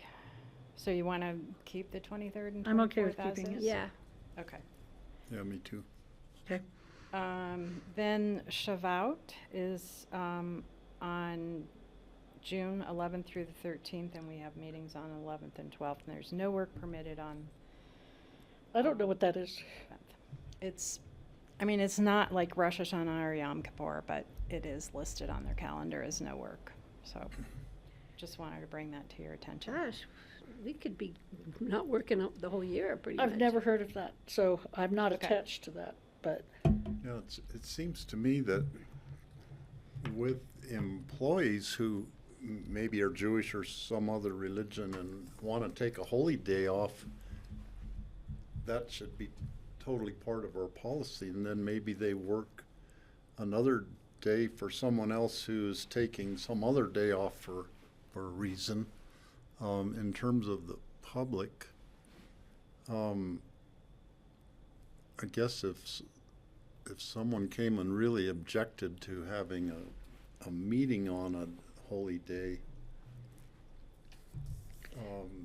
they could bring that to us, but, Or they could watch it on television We have on not had non-holy the day. problem really or watch it, they could years. watch it later on another day on the A couple of years ago, we rebroadcast. did, so. Well, that's the way it came up, that's what I'm saying. Before that, we never, Right. So Rosh Hashanah, we're clear, there are no meetings, and Yom Kippur is no meetings, and Hanukkah, we don't have any conflicts Just there. by the way the calendar fell? Yes, yes. Really? When's Hanukkah? Hanukkah is December 5th through January 2nd, but we have no meetings. I thought it was only 8 days. Or 10. It's like, I think the 10 first days. day is maybe they've expanded it. most special. isn't it? Okay, That's it. So we're clear there. okay, We're good. thank you. So those are all of the questions on the calendar, I believe, if everybody's okay, or I have a question about, so for our Zoom links for next year, starting on January 9th, will you send us a new I will. thing? Would I you will. populate our calendars, or will we open it to populate our calendars? I can send that link out to all of you on your I mean, So- I do it through the Google Calendar, so the So county it'll Google show up on our calendars, not just in our email? It should. Okay. It does. And then I Googled mine too, so I get 2.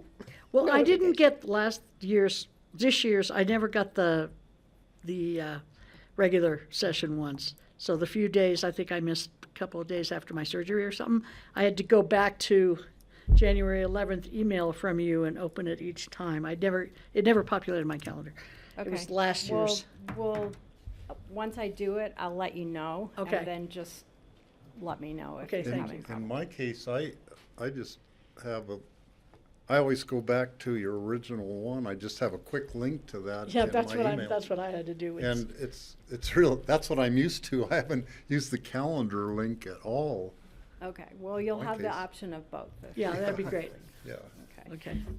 One other thing is that the city of Aspen has changed their meeting dates to Mondays. Oh, no kidding. So the joint meetings, currently they're asking us for joint meetings on February 12th, April 15th, July 15th, and September 16th. On Mondays? Those are Mondays. That means I have to come to town a whole nother day. Well, They all live why in can't they come in town. on a day they Yeah, don't they have a all meeting? live here. It should be on a Tuesday. Or They all let's live here. alternate it, because they're not hosting every meeting, right? We are hosting the 15th and April 15th and September 16th. Then those should be on our meeting days, and they can have the 2 of their meetings, we'll go to theirs. How's that? Fair? It works for me. So, you know what? I Those will dates will be propose that. changed I anyway. like by that the time- compromise. Yeah, I will propose that to them. that makes sense. But CORE is also having Monday meetings now, so if they coincide, we'll have to figure that out. Okay. And then, of course, there's always retreat, but John may have more information on Well, we don't know if when it- to schedule that. So now, our retreat's now moved to July, I think. Yeah, well, I think we are going to try and find a date in February. It's pending a couple of conversations, so either February or March in the first quarter. And I think we'll likely want to follow up with some half days, again, like we did this year. As you know, we have some moving parts during those times, and so we need to see how those schedules fall out. March Just- is too late. What's that? Yeah, like why? I mean, we could do it earlier. We're doing some prep work, but if y'all want to do it earlier, we could. I'll be gone that last week of January down Yeah. in Denver, so. I definitely think March is too late. I don't want to have spent 25% of the year without our. In February, I might be gone Big the rocks. last 2 weeks or longer in February, so you guys might have to have a retreat. So without me. in January we lose a couple of weeks there, and Why do we lose a couple of weeks in January? well, typically we're not meeting in the first week of January. Last week we've already had some members who are not going to Oh, be I see. available. Mhm. But it's really up to the board. We'll make it work. So in January, when are you leaving, Patty? Well, I'm waiting to hear what happens with our discussion we had earlier today, but my plan is to be in California around the 23rd of February. Okay, so February. Yeah. Oh, I thought you were talking January. Didn't you say you were? January, I'm going to be gone the last week. I have doctor's appointments in Denver that Okay, I've set so up 6 months we could ago. have the 18th and 19th of January.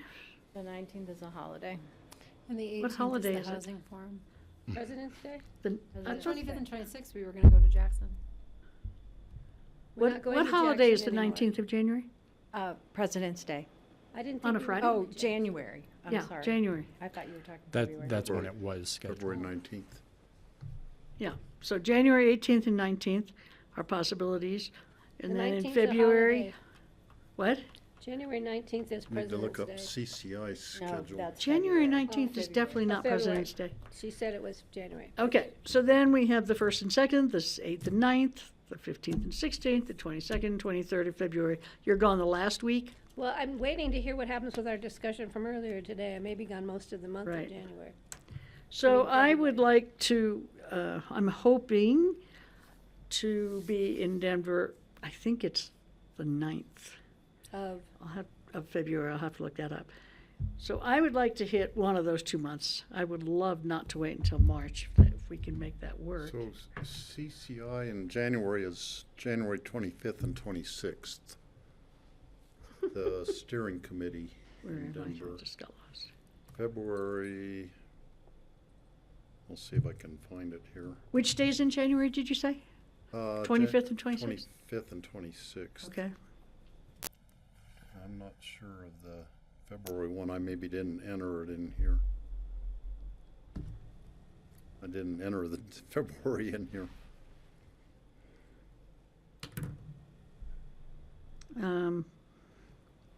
So, is that enough for now, John? Or do you want to set it? I mean, I suppose we could do the 1st and 2nd of March, but Yeah, we we typically have done it in February or pushed it to later March just to give time for prep and such, because December is typically pretty filled with budget and staff and then holidays. And then if we do it early in January, it does take some time to prepare for that. And so if the board is okay with a more open kind of conversation, maybe less prepped than past retreats, we can do it earlier. Otherwise, I would suggest that we try and, I get with each of you, or Charlotte and I get with you and try and find a date in February or really early March. so we know what's happening with our discussion earlier. I don't think we have, well, whatever happens with it, it looks like Kevin was leaning towards the last week in February, the first week in March. And the last week in February, or the second to last week in February is open. And then the last week, we have Tuesday, Wednesday meetings, but, and then first week in March, So- we have our Wednesday meetings. So. CCI in February is February 22nd and 23rd. you can always have a retreat without me, John. No. And then January 11th and 12th, did you say also? January 25th Oh. and 26th. Oh, I'm sorry. And that was What when we about had the- Monday, Tuesday? I was looking at that. I didn't see the first week in March are the only Monday and Tuesday we have together off. We have both off. The last week in January we do, 29th and 30th I'll be gone. of January. You'll be gone? 30th, I'm But the leaving for 30th, Denver. you're gonna have another work session, correct? You could do February 5th and 6th. January 30th. yeah. 12th Mhm. and 13th, February.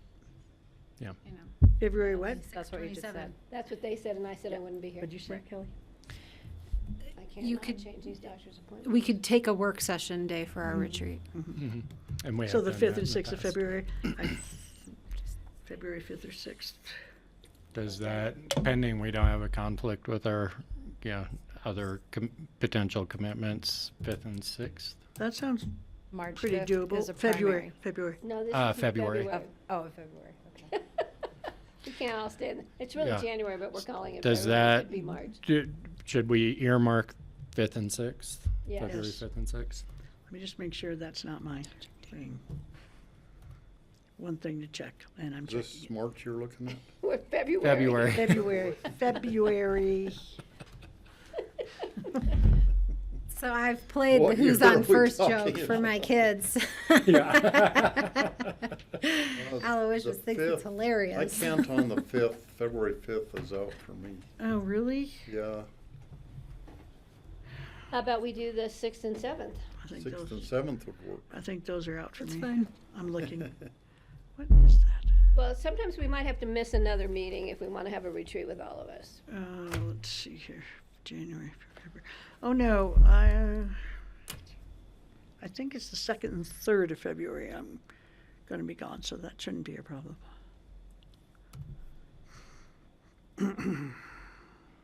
Yeah. So what did you just suggest? The 6th and 7th, the February 6th and 7th, Tuesday and Tuesday, Wednesday? Wednesday. Okay, that works for me. I think that'll work for me. It Did you won't hear work that, for John? Greg Did you when get he gets that? here, but you're not here. You Yep. don't get to I it. thought you And said I- February I 6th know you're not available. Charlotte's got it. February 5th. 5th, I'm Okay. not available. Okay, It's 6th and 7th. We'll pencil that in, and or 8th and 9th for that matter, right, guys? Yeah. Any That's- of those 6th through 9th days in February, it looks like. We'll check in with Greg and. Now, when you're not here, you just do what you're told. okay. Well, So we'll that- look at that week. It looks like that week has 2 potential times, Yeah. and might be more fun to go out the 8th and 9th. Okay, Okay. My so preference then- would be the 6th and 7th, I'll just say that. to be the 15th and 16th of February? No, No, I'm- no, Sixth- no. 6th and 7th? 6th yeah, and that would be my 7th. preference. I will make the other days Tuesday and work. Wednesday? Mhm. Yeah, me too. No, I think me too. Okay. It's Bridget's birthday on the 8th, and last year she played hooky Okay. and skied all day, so I don't know if that's what her So- expectation will be again this year. That's right. Then if you're ready, we can move to BOCC appointments. Okay, And the draft was in your packet, I believe. I have it. Okay. Then just a reminder for the board, we do rotations of chair and vice chair really by commissioner district with some exceptions because there's 5 of you with 4-year terms and we sometimes switch in case somebody's going to be chair in their first term or such. That's not a situation that we have this year. So if we're going to use that standard rotation, you're not bound to that in any way. It's been our practice as a county. That would have Greg, who's currently vice chair, moving into the chair position, and then Steve moving into the vice chair position. And those are the ones for the clerk to the board signature block that are probably most important for us to get some direction on today if possible. Yeah, and then the following year, that's when you'd have to do my replacement wouldn't be the chair the first year. Correct. So then you'd have to adjust it the following year. Correct. I'm good with it. I just, corrections to I'm good with the vice chair and chair. I just have a question for Steve. Do we still have the Regional Transportation Coordinating Council? Didn't that disappear with the changes? No, it is going strong. Okay, what was the New one that- leadership. I'm the chair of it now. What was the one that changed? There was another one you were on though. That's no longer in effect, but that was maybe part of Vintage or something? What was? Well, Vintage they just had a name change. No, I know that, but there was The another. SAPCA Agency on committee? Aging. Was What? it the SAPCA? That went away, right? The SAPCA committee went away. That's, I thought there That was was something. sunsetted. So we're good there. And then we needed to add cast, right? Spirit And we Safe. need to add cast. And I think Francie, you've been doing I that? was actually I've been thinking. going, but- I was actually thinking, because Francie's been, you kind of got the short end when you came on. Yeah, I got no voting appointments. No like good cushy ones where you have to get to travel. And vote. Yeah, all mine are non-voting. That's And not I would true. like to change to a voting position on RAFTA. Yeah, so We're gonna have to I talk was with Greg thinking about Francie'd that. be the logical one for cast, actually. But I would suggest that, yeah, that's probably a good conversation to have with Greg for a couple of reasons. One, yeah, he'll have the additional responsibilities associated with being chair, and I believe that's a re-election year for him, isn't it? Yes. And so I'll have both of those things, and so That's maybe when you give stepping it all back. to the chair. You make him do everything Right. wrong. Like John Martin. Yeah, well, he says he'll be back in 2 days, so. Is it just RAFTA, Francie, that you're looking at, or? Yeah, I'd like to do cast, and I'd like to be a voting member on RAFTA, and I Okay. probably would like to drop core. Drop what? Drop Core. No, I'm not doing core. core. I'm an alternate on core. Do we have core on here? We should. You do. We don't have cast. We have core, Community Office for Resource Efficiency. When does core meet, actually? Well, they just, We were this meeting week on they met on Thursdays. Monday night. I hope Greg was there because I wasn't. They were meeting on Thursday mornings alternately to to RAFTA. But their last meeting was on a Monday night, so I don't know what to say about that. So, I mean, to me we need to talk to Greg, obviously, but it makes sense when you are chair to take something else off your plate. Yeah. Because there's a lot of extra to do as the chair. And I'll add Cass to this, and then this will be coming back on the 9th for final decision. I'll and talk to Greg before then and Do let you you want know. me to be your cast alternate, Francie? He could be my cast alternate. You want me to be? Oh, sure. I used to do the cast before. So if that's okay with the board, I'm with can me. back her up. Or we can go together on those trips. Yeah, that'd be fun. And I wouldn't mind being core alternate. Okay.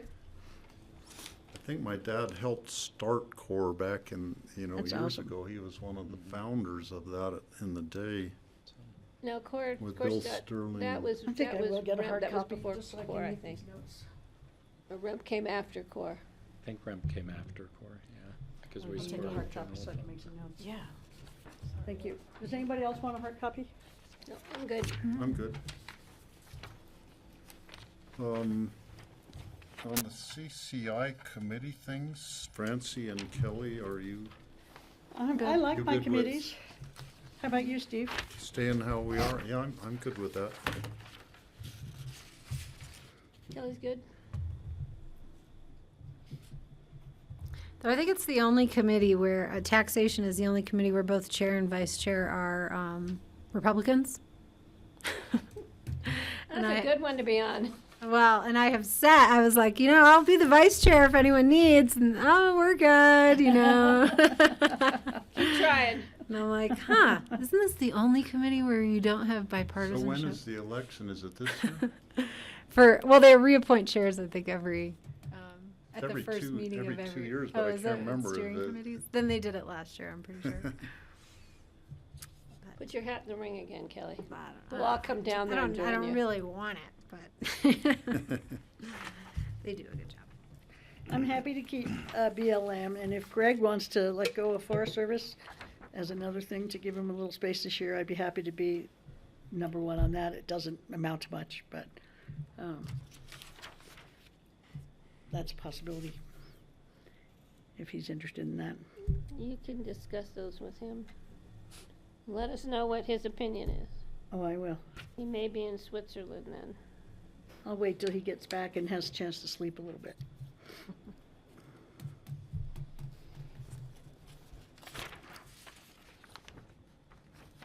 Okay. Let's see, the Basin Roundtable, Steve, you said core. have you guys been covering that?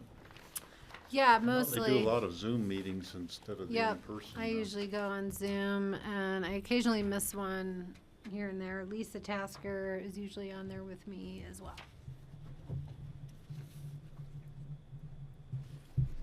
You know, still giving money away for ditch repairs without any public How many benefit. ditches can one girl repair? I don't know.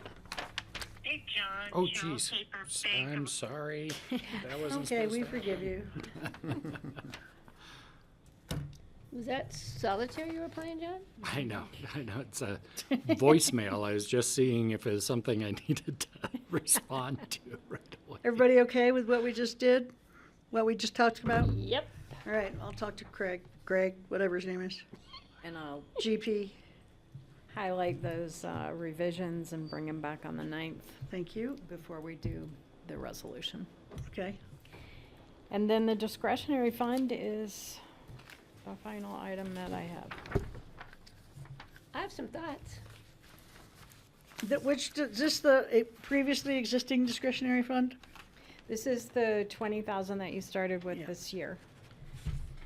And then I did include the 2022 and how that was spent, just to give you an idea.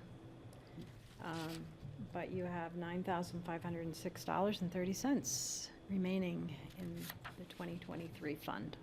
I love the 30 cents. Could we get thoughts right now and maybe talk about it tomorrow after the meeting tomorrow?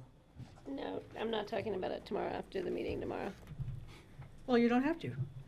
Well, I don't, we'd have Or do we to, want to divvy it up now? well, why don't we see how the discussion goes now, and I don't know how long tomorrow's meeting's gonna last. But I did write down some thoughts. Francie, would you like me to spew them? Sure. I would like us to consider giving some money to the Hunter Creek restoration effort to restore those old buildings up Hunter Creek. I thought we did already. Oh, not out of our discretionary fund. No, but we gave them money earlier in the year. What did we give them money out of? Oh, they came and presented to us. I thought we did, unless it was just a report they were giving us. I think they just gave us a report, because I don't see where we But funded that them. was a report. Do they need money? Yes, to continue the effort in the spring. So I was just thinking we could maybe $1,000 to them. These are just thoughts. I'm gonna look at Kelly and Francie. I would like to maybe contribute to the Crystal River Wild and Scenic campaign. We still have quite a bit in there, don't we? That we gave them. I don't know, that came out of Healthy Rivers for, I mean, the budget was covered for our whole Okay, stakeholder so process. I was just gonna throw that out, so we're okay? I think so. Okay. It would be for like food or something. Yeah, I was gonna give us an opportunity to talk about 3 food efforts. Lift Up, Harvest for Hunger, and the Farm Collaborative is doing a matching grant opportunity. I just got a postcard from them. That'll be matched by the end of the year, so that would be a good opportunity for us to put in money that's gonna be matched by a private donor. Mm-hmm. And they do CSAs, opportunities for people in need of nice, healthy, freshly cooked, not cooked, but grown food here from the valley. That was my other one. And then I would like us to discuss making a contribution to what Kelly usually brings up, which is Planned Parenthood. Thank you. So those are the ideas. We can take Crystal River off and talk about Hunter Creek, food efforts, and Planned Parenthood. That would be 3 of And I mine. would just say that I want to have when we talk about future agendas, I was going to bring up an update about the Crystal River process, because the group wants us to continue the facilitated process. So there will be a larger request for money that we need to talk about that's not really appropriate for the That would be discretionary used fund. for what? Continuing the facilitated conversation. Okay, I just was gonna throw that out for discussion, so thank you. I like the idea of giving to Planned Parenthood. I think those are all great. We've been in agreement in the past. Yeah. What about food efforts? I would like to give money to it's the Keeling Curve Prize, but that's not the exact name. It's Jackie Francis' organization, that they pick 10 projects each year around the world that are involved in climate action on a local level kind of projects. And With students or just projects? Well, it's like a lot of them are just non-profit organizations doing really innovative. Some of them, it's like a tree planting thing in Kenya or, various things. Some small companies who are kind of startup companies with really innovative things that they've invented that are fighting climate change. And I can look up the exact name of it. Well, and, you know. And I would like to give money I'm to that. familiar, but just so you know, when they raise money for the Keeling Curve Prize, it's in the millions. I mean, Jackie raises a lot of money. So I don't know if there's a different level for smaller projects we might be able to look into. Well, it could be. I mean, our money might just support the administration here, the local, because they have like 4 or 5 staff people. There's a few. I'm pretty familiar with the Keeling Curve. Yeah, so that, I mean, that's one group I would vote for. We could look into that. I'll try to find more information. We may need to discuss it tomorrow, Steve. Yeah, I'd be in favor of not chopping the pot too much, you know, simply because Planned Parenthood could use all the money that we can give it. Yeah. I wouldn't mind giving Aspen Journalism some more money, though. That was not a very Didn't large we gift. contribute to them? Say again? We gave them Last 1,000 earlier. year. We give them money from the Healthy Community Fund, too. Okay. I just So think being Jackie's is Global Warming Mitigation Project is the name. I just think being able to do the farm collaborative with this matching grant would take our money and double it. Yeah, I like the Farm Collaborative for sure. I'm okay with that. Yeah. And amounts? We have to wait to see how we divvy the other ones up, so. Okay. What other ones? Planned Parenthood, Oh. You want to do Planned Parenthood? Well, I'm of the mind that I think what we've done in the past is like the 1,000 here, the 1,000 here, the 1,000 here, and whatever's left, which is usually bigger than those amounts to Planned Parenthood. So what did you say, Patty? How much was the Farm Collaborative match? how much is the match? how It's much did you- unlimited. Oh, Until the end of the year. Generous gift match opportunity from a major donor. Match every donation made until the end of the year. okay. So Farm Collaborative, Hunter Creek was 1,000. Yeah. That's a good amount. Okay. I'd really like to do, they're doing a great effort up Hunter Creek, and What they, about 5 to Planned Parenthood, 1 to Hunter Creek, and the remainder to the yeah. Farm How does that work Collaborative? out again? Say it again. So there's about 9,000. So 1,000 to Hunter Creek, 5,000 to Planned Parenthood, and then the 3 and change to The other one to what? The Farm Collaborative? Farm Collaborative. I'm okay with that. I want to give some to Jackie Francis's. Well, I think we need more 1,000. info on where she raises, Yeah, 1,000. 'cause I don't know if 1,000's gonna get us very far there. I mean, It's, you know, it's the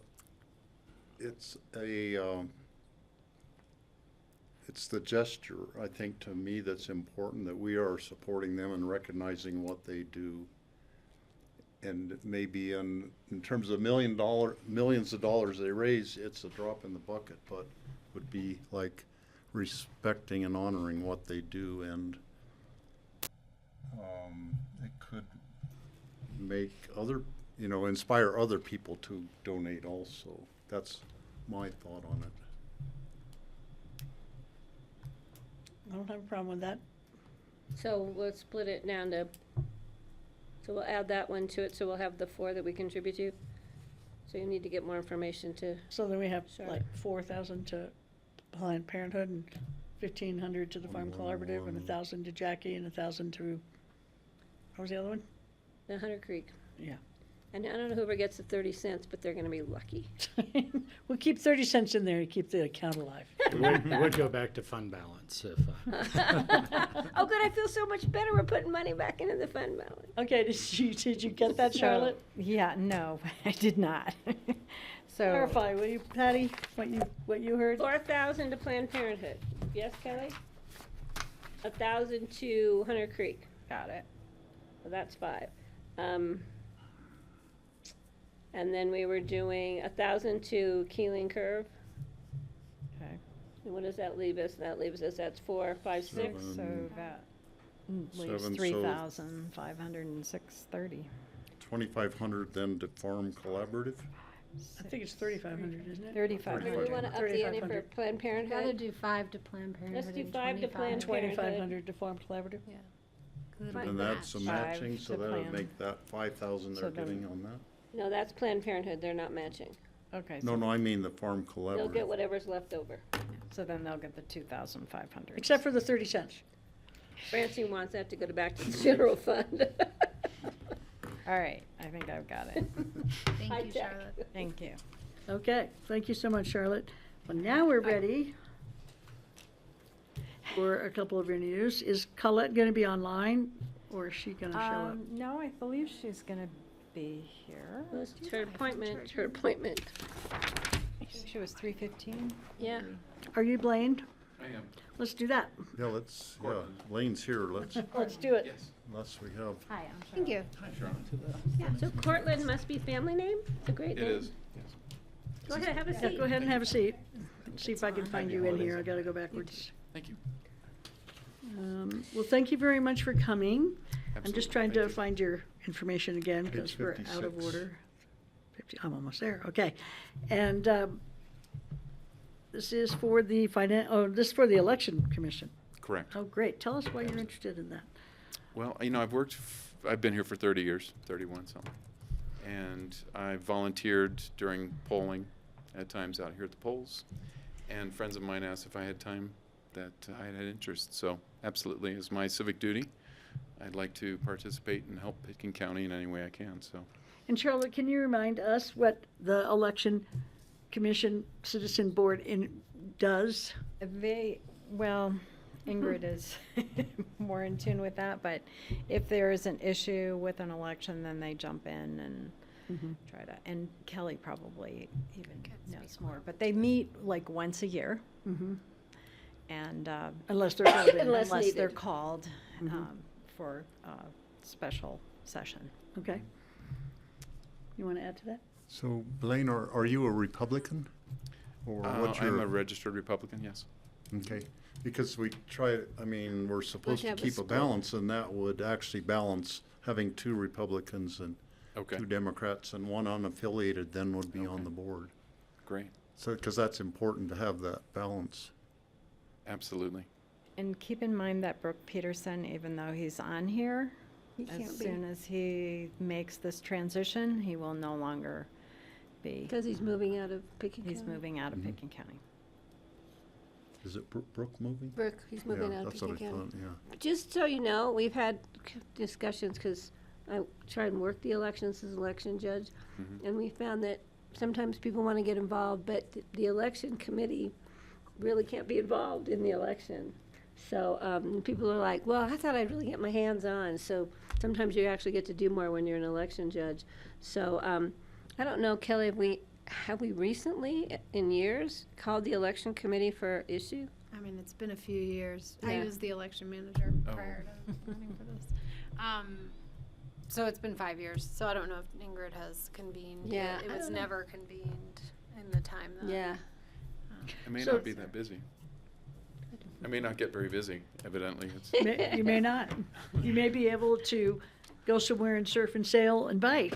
I saw that, yeah, actually, we could if we wanted during an election time, we can go to the polls just You to get- supervise they or swing by. observe. Yeah. That's about it. Yeah. What has been your experience working as a poll worker, election worker? That was great. I mean, it was here in town, so I got to see all my friends, and yeah, it was great. Just being Any- able to be a part of serving our community. Any observations about the conduct of elections? Well, it's been a while since I was there. I don't know if anything's changed, but it was great. I mean, it was just this time when I get to see everybody at the same time. I mean, our town seems to get spread out as people travel a lot, and so it was nice to see everybody. It seems like we had a lot of people show up during that election I was here, so I got to see a lot of people that day.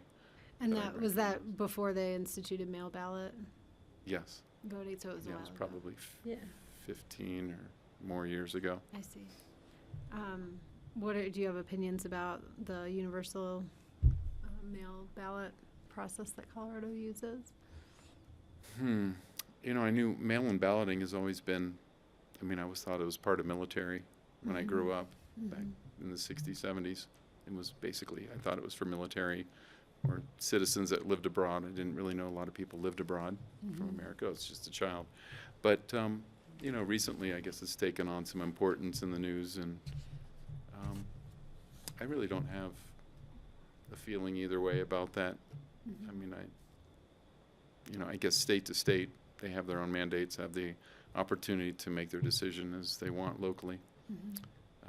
I guess that's America. We get to make those decisions, hopefully, in independent ways. So one state feels that that's what they want to do, another state maybe not. That's fine. How do you vote? Do you vote by mail or in person? Do you have a preferred method? I've always voted in person. Got it. Yeah. What other boards do you serve on any other boards or have volunteer I'm not on any committees boards. in the community? No, I do. I oversee the school academic, well, it's the accountability committee for the school district in both the school system, and then my daughter's in 8th grade, so I also oversee In that. Roaring Fork or in Aspen? Aspen. So I just I like to be a part of that since she's in 8th grade, and Moving up to high school next year. yeah, I'm getting challenged. Yeah, I bet you are. 13. So yeah, it's been fun though. I really like being a part of that and being a part of the school system over there. Yeah, it's a great group. Okay, thank you. I'm good. Absolutely. Okay, Steve? Yeah, no, I'm good. Oh, thank you. Thank you. Appreciate Yeah, that. thanks for Just, coming. I We're don't glad know to get to meet if you. you knew, Thanks, Patty. I mean, I was a lifelong Democrat, but I became unaffiliated well more than a year ago now, just because I like being, I'm in the middle anyhow politically, and that was just made sense to me. So a lot of people think that we're all Democrats on this board, but we're not. We're Americans. That's right. Yeah. We're citizens. I'm a public servant. That's my Exactly. position here. Super. Well, thank you so much for volunteering to do this. It's very generous. Well, absolutely, yeah. Appreciate it. I'm glad Thanks. that I could Thanks do for coming something in. for the community again. Thanks, everybody. Yeah. Enjoy the holiday. Nice to meet you, Yes, Blaine. you too. Enjoy them. I'll be in touch on Okay. their decision. Appreciate that. Thanks, Ron. Thank you. Oh, she is, okay. Should we start on future agendas? Well, let's just see if Ann went to look for her, I think. Yeah, maybe out in the hall or. She's not online. Is there anybody online?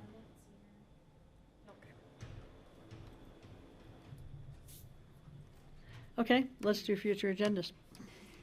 Thanks, Charlotte. Okay, so we addressed the retreat date, and all I really had from you is after Wednesday's meeting, there are no meetings until January 9th, since we canceled the January 2nd meeting. John, I'm sure you'll find something for us to do. As for the January 9th meeting, that's when we're doing mill levy, right? Yes. January 9th is mill levy, right, Ann? Because we have to do the whatever, certify or whatever on the Yeah. 10th. We're hoping it's the 9th. On the 10th. The mill levy Calendar or the date for the state? It's on our on work our session. calendar is the 9th. Possibly. Well, I have jury duty I don't call that see it day. on the 9th. So Charlotte, would It has you? to be done by the 10th, so it. We might haven't make put sense. it on Yeah. yet. Yeah. I have We haven't jury put it duty on on the yet. 9th. No, you won't. It's like the 5th notice. They're like, we're gonna get her yet. And I'll sit there all day, and then they'll go, oh, you can't be on a jury. Maybe. Yeah. So just for your information, RAFTA has decided not to do a mill levy credit. They are taking. I saw that in the paper. How did you feel about that? Well, I do want RAFTA to operate as successfully as they can because they fulfill a really important role in the valley, both for the environment and for commuters. You know, Scott Condon called me about it, and I realized I had been remiss in asking about it at the last meeting. I was kind of distracted by we were planning the announcement of Dan's retirement, Oh, so no. that sort of overshadowed everything else. So I felt really remiss, but. You know, I hope it doesn't turn out to be difficult for people. I don't know whether there's been any pushback. I haven't, well, it just came out, was it yesterday it came out? Did I read it yesterday? Well, it was No, last week's last meeting, week, so yeah. it probably did come out yesterday, yeah. So, okay, anybody else have anything for future agendas? I would like to have coordinate with Healthy Rivers and have a discussion with the board about the Wild and Scenic campaign. Okay, So, I'm not sure if they'll want to meet with the Healthy Rivers board and then meet with us, so I'll sort of defer to them for You know what might be nice? is to timing, meet but with prior Healthy to Rivers the and end of Streams Board. February. say that again? To meet with them, if we can. Because we haven't done that We in a never see while. the Healthy Rivers Board. Yeah, like it once a year or Might be something. nice to do it together, if we can work that out. That would be a great conversation to have. Yeah, right now, the next meeting is not until the end of February, because that was the next earliest date we could find, but it's a big meeting. It would be important for us to talk before then. We're not sure what's happening the end of February. So, it can happen in January. Yeah. I'm just saying. That sounds good. Get back to us on Thank that. you. Did we have anybody go to the Las Vegas water meeting? Did John In Las didn't go, did Vegas? he? Probably not. In Las Vegas? Or anybody from, we should have tried to get somebody there. Wonder if we could get a report on that from somewhere. The River District went, but I don't know. So the biggest question is, do we have anybody coming for the paid time off discussion? I've got some information for you. But I think we need to see if Okay, anybody well, from so the then clerk's let's move office on to is- board open discussion, shall we? I wasn't intending to have someone from the clerk's office unless, Well, I think there's a staff member who might want to be here, but maybe she needs to know that we've changed the time so she can watch it. She has a concern. I can take care of that while you guys are, I'll just let them know.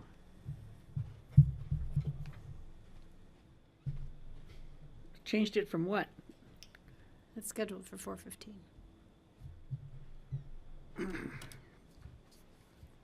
Well, we can do open discussion first, but it still won't take 45 minutes probably. no.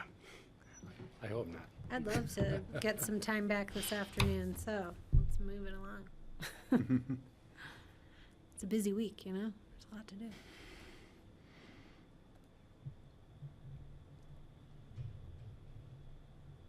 There's a woman just walking in the door, two different women, this maybe one might of be them our- is No, maybe. our person. Colette.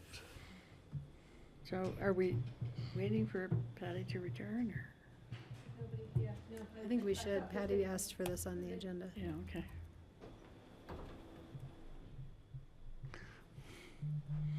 That wasn't our interviewee walking in. What? Oh, never mind. No. It was not. That was no, she went into sheriff's office. I thought the same thing. Was Ann Driggers trying to reach her? I actually emailed her this morning, so. Lately, we've had people that just, I'll go try to call her. See if we just need to postpone. You didn't find anybody? no, I was talking about something else, and I'm good to go on with Okay. PTO. So speaking of Ann Driggers, on January 31st at the ACES Potbelly Perspective, Ann Driggers is one of the two presenters about night skies, and I think it will feature a lot of her photographs. Oh, cool. Her stuff is awesome. ACES. So it's Martha Ferguson from our Snowmass Capitol Creek Caucus and presenting that. Oh, cool. And that should when be- is it again? Hmm? When is it? January 31st. It's a little bit a ways away, but they just, I just saw the schedule. Okay. All right, on open discussion, I know that we've been getting a lot of stuff from Emma Fields, but we've been asked not to discuss it because it's legal now. Yeah, it's a pending land use, so. On my thing to discuss, but we've been asked not to. Anybody else have anything for board discussion other than the PTO? PT. I want to follow up on Kelly's comments, and we were going to figure out what to do about gas prices. What was the plan? Oh, there was no plan. I was gonna submit a complaint to the AG's office. Okay. I haven't done yet. but I will. If you would like to send it on to me, I can reword it and send it on also. To whom? To the AG's Attorney office General. about the possibility of price gouging on gasoline prices in the Upper Valley. Okay, but as individuals, right? Yes. Okay. I had gotten a letter from Tom Clark saying that they weren't getting mail delivery on East Cypress Creek Johnny Lee from the didn't, U.S. Postal Service. Johnny I don't Lee know if didn't there's get anything anything we from can do Thanksgiving about- until this week. Is that right? No mail since he got home from Seattle and like this week. Did they have to go to the post office to pick it up? No, they just don't deliver. I know, but so it has to be somewhere. I He mean, didn't, nobody told him where to pick it up or how to pick it up. And This then- is a problem not unique to our community. This is something that a lot of rural communities have been struggling with cutbacks that have happened within the Postal Service over the past several years, I think are particularly catching up in rural areas. I'm trying to remember who just issued a report. I can try Michael and dig Bennett, it up. Senator Bennett's I office think it has came been through working on it. Senator Bennett's office, and but I have not read Cass that. circulated it. And Cass circulated Yeah. one. But a lot of communities right now are struggling. We've struggled with it ourselves, even getting our own mail out. Well, I got a call yesterday from someone asking me if I could find housing for the new postmaster for the Aspen post office. I almost said Aspen Airport, Aspen Post Office. I'm like, I don't, how do I find housing for the postmaster? But just, I guess they're looking, because they think he's moving here from Hawaii and has no place to live. I'm like, so, yeah, that's not unusual. We've had multiple postmasters over the past not too many years, so it's happening at all levels with the Postal Service. So Merry Christmas. You'll get cards for Easter. I got a return Christmas card in October this year. Did you? Last year? So I didn't know I had the wrong address. I wonder where it was all that time. So is there, can anyone imagine any way we could help the post office out somehow, or urge our senators to help solve this in Washington, or? well, we should all vote next year for sure. 'Cause this problem did not begin with this administration. Well, Senator Hickenlooper was working on it as part of his campaign, because I met with him at the post office in Basalt. And I know that Senator Bennett's been on it for a while. So both of our senators are really clued in, because it's really hitting western and rural communities across the country, but a lot of western mountain communities. Okay, would you like an update on the refugees? There's not a whole lot to report. They have 3 units where they'll be going, but now they have 10 COVID cases. Yesterday it was 10. I don't know if it's changed today. So all of the people who've tested positive for COVID are in hotel rooms. They are vaccinating everybody. I think they've vaccinated up to 40 or 60 people. I forget which one. The guys who've been working at the ranch both got vaccinated, but they also didn't put oil in my son's welder and blew up. Oh, no. So there isn't any work for them to do right now, unfortunately. But I did take them down to Glenwood to get license plates, and they almost had all the right paperwork, but not quite. One of them bought a car here, but the person who sold them the car didn't sign the back of the title. Oh, geez. And the other one has an ID on his phone, but he didn't have a paper copy of it. He thought he did back. In fact, he does, because he wrote me and said he has it. So hopefully when we go back, they'll be able to get their plates. Plus, he had to go get his car inspected at the police station, and I said to the lady, who was very helpful in Garfield County, she spoke Spanish, she was great. But I said, well, for him to take his car to the police station to get it checked out, he has to drive it without plates. She said, well, that's just the way it is.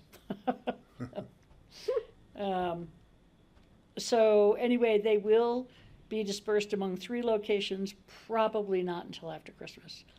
They thought it was going to be this week, but probably not.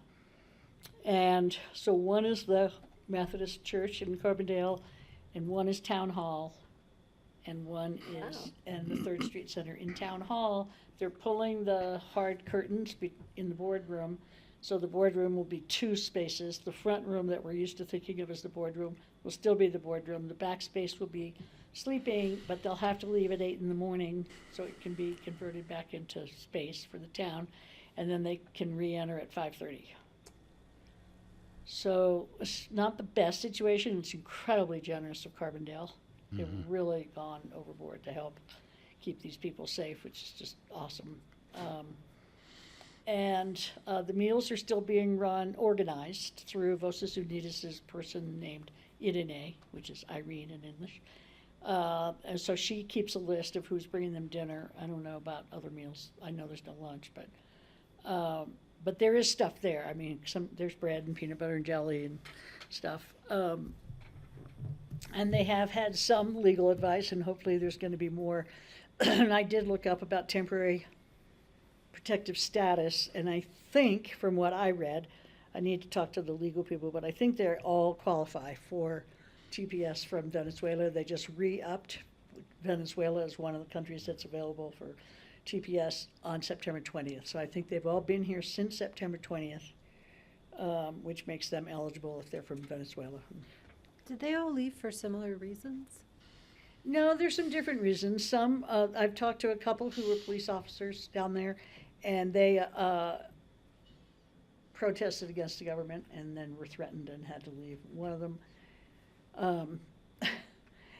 walked away through Colombia and down into Peru, walked the whole way, and then back up into the United States. And Did they walk through the Darien they Gap? did. One of them was in a group, one of the guys that I've talked to the most, was in a group where there actually was a baby, and they all made it. And so I asked about snakes and lions and stuff. It wasn't a problem for them. That there was no wildlife problems for them that they particularly had a thing. But I said, well, did you ride any buses, like through Mexico? Because one of them was saying Mexico is so big. And he said, oh no, La Migra and Cartel on the buses. So they didn't get anywhere near a bus. That's a long walk. Hell yes. My God. But one of them has a daughter in Denver. So I said, well, why are you here if your daughter's in Denver? But I couldn't understand his reply. So let's see what else. I just saw an interview with a young man, I can't remember where I saw it, about their difficulties in getting representation to finish their paperwork, legal representation. It's not that complicated, it doesn't look like, but it is a government form. And I'm sure it's in Spanish, but it, you know. This we is trying do to get have- somebody to we go have- through the process with There them. are people who are doing pro bono. Claire Noon is one of them. She graduated from CRMS. And she's been an immigration lawyer. She spent a lot of time at the border. And the other one's name is Jen. I don't know if she's with Alpine Legal Services or if she's with Claire. I'm not sure. But they are trying. And a lot of them are working. I know somebody who's working 5 days a week up here in a restaurant, which is awesome. That's but great. it's difficult. It's, you know, it's a risk for the employer and it's a risk for the employee. And but once they get their TPS, they'll probably come with work permits. So that'll be great. And that's about all I have on that. Thanks, Francie. for all Francie, you're if I doing. might just add in, I know the town had put in a grant request for DOLA. I think they're still waiting official word on that, but you know, I suspect that's going to be favorably viewed. One of the things that may come back in front of this board at some point is some additional requests for mutual aid or match on that. I do think that right now Carbondale is really taking on this responsibility valley-wide, which is, fortunate. And we've offered, quite frankly, minimal assistance at this point. We've certainly been at the table and certainly expressed our willingness to field requests for help, but we haven't had a whole lot. We've sent cots and bedding and that sort of thing and Francie's made at least, I don't know how many meals, but I would anticipate that as this goes longer and Carbondale's resources are stretched, particularly through March, and we don't know what's going to happen after March, that we may get some requests to assist or to potentially help them match DOLA grants or those sorts of things. And I would encourage, I think this could as easily be here as anywhere else in the valley. And so if and when those requests come in, I just want to give you a heads up that may be coming. And if so, I would encourage the board to, be open to working together with, or even though Carbondale's not in Pickens County. Okay. Okay. But no official requests yet. Alrighty, should we move on to the employee discussion? Yeah, so Patty had asked for this discussion, I think, in response to a denial on an employee request to exceed a cash out. And so what I was going to do is just provide some background on our PTO program and policies and where we are now. And then, if the board wants to change that policy or such, you can have that conversation. So I just have a few slides I can walk through here.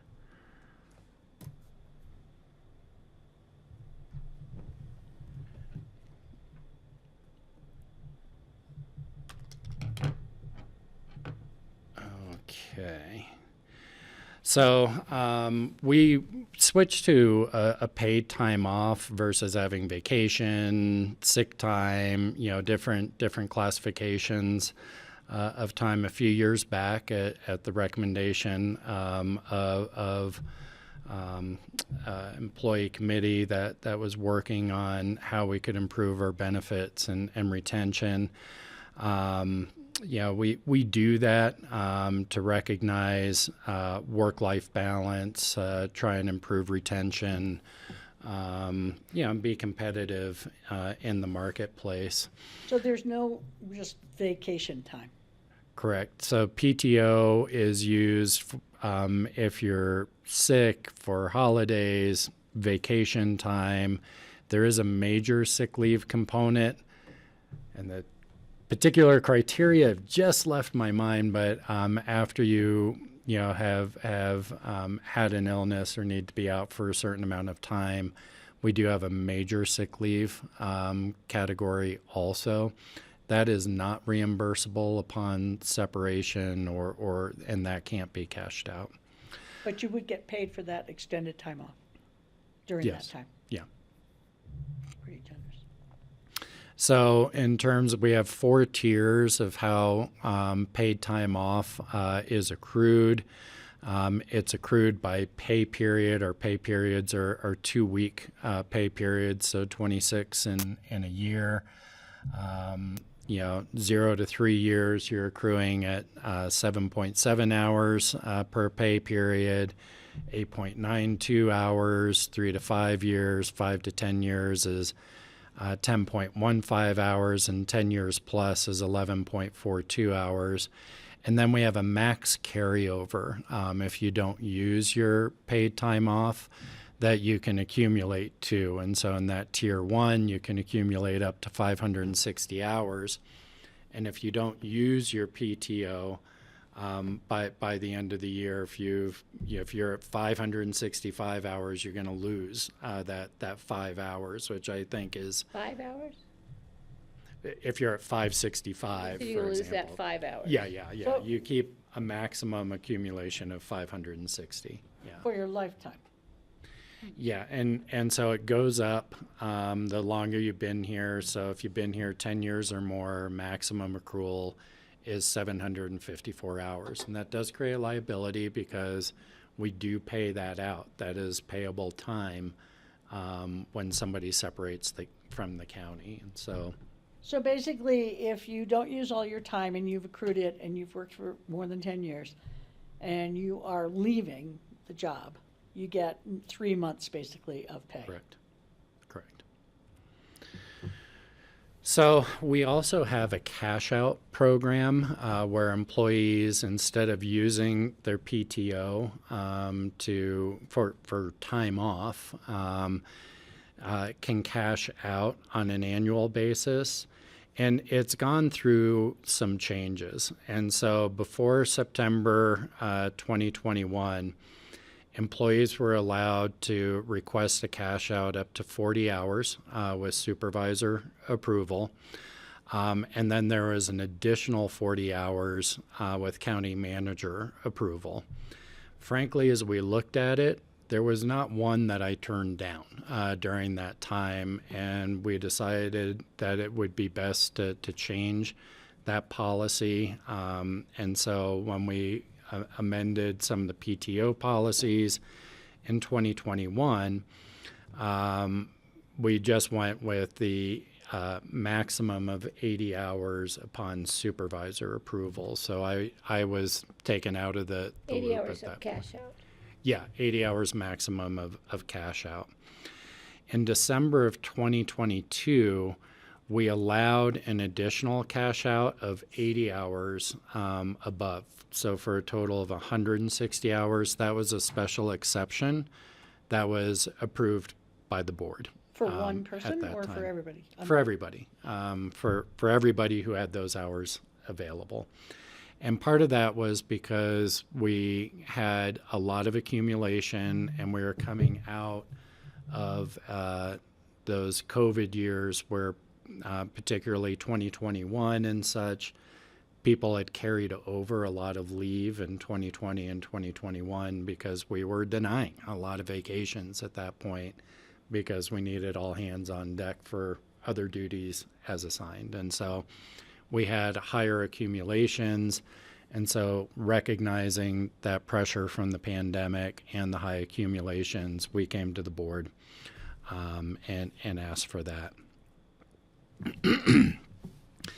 I'm sorry, could we just go back for 1 second? So Yeah. that means that if you don't take all your time, up to 160 hours, you can put in December or January or something, and get paid at your hourly rate. You're on an hourly rate for those 160 hours. That was in December 2022. Okay. The limit now is 80 hours. Oh, right? we've gone back to 80 hours. We've gone back to 80 hours. Oh. We just asked for a one-time exception. Okay. So just to be Okay, clear, I'm with you. Okay. it was a one-time exception that we asked for that the board approved, and then we were back to the 80 hours. So just to turn it into money, so if you make $25 an hour, talking about $2,000 Yeah. that you get reimbursed, okay? So is this when someone is leaving the county employment, or was this for anybody? Anybody could apply for it? Anybody could apply So for they're it. kind of getting paid back for their overtime working during the pandemic and Well, in effect. Just to be clear, Overtime we is- paid overtime when overtime was due. Okay. But if someone wasn't able to They didn't use, take vacation because they were working. correct. But you And said there is no vacation, so I'm confused. if they didn't take their paid time off, so whether that is for vacation or whatever you're going to use paid time off for, For some reason, they couldn't utilize their hours. Right. yeah, if they couldn't But they utilize, did get paid for those hours, yes, they got paid for those hours. I Okay. think the concern is Benefit. once you start reaching that maximum cap, and folks start losing it, they feel like Yeah, I think the they're losing concern something. is that you can only cash out X amount of hours a year, 80. correct. So that draws down your cap by 80 hours a year. But what happens if that next year you already cap out again? So then you're not accruing any more time into your PTOs. And in some departments, they are not allowed right now to take, they can't take vacations because they're not staffed. And they provide a service to the public. So there's employees that are concerned about they are actually losing time and money. Because they've been here long enough, they can't carry Right, over they their can't hours. carry it over, and that 80 isn't drawing down enough time. So the concern What for do you mean me. it's not drawing down enough time? Well, because they're only drawing down 80 hours, but they draw down, they can get cashed out for 80 hours a year. But once they do that, it draws down their cap by 80 hours. But then they're working 120 hours. They're accruing 120 Yeah, hours. 120 hours. They of can't work. accrue. That they can't accrue, so they're technically not accruing any more time. Because they are not allowed within department specifics So you're to take time concerned off. about, I don't know if you're concerned, but the concern is should a cap exist? No, For my whatever con- the circumstances. My concern is we have some departments that right now are that don't have full staffing. We have employees that aren't able to take their PTO without then putting the pressure on the rest of the people Right. they work with.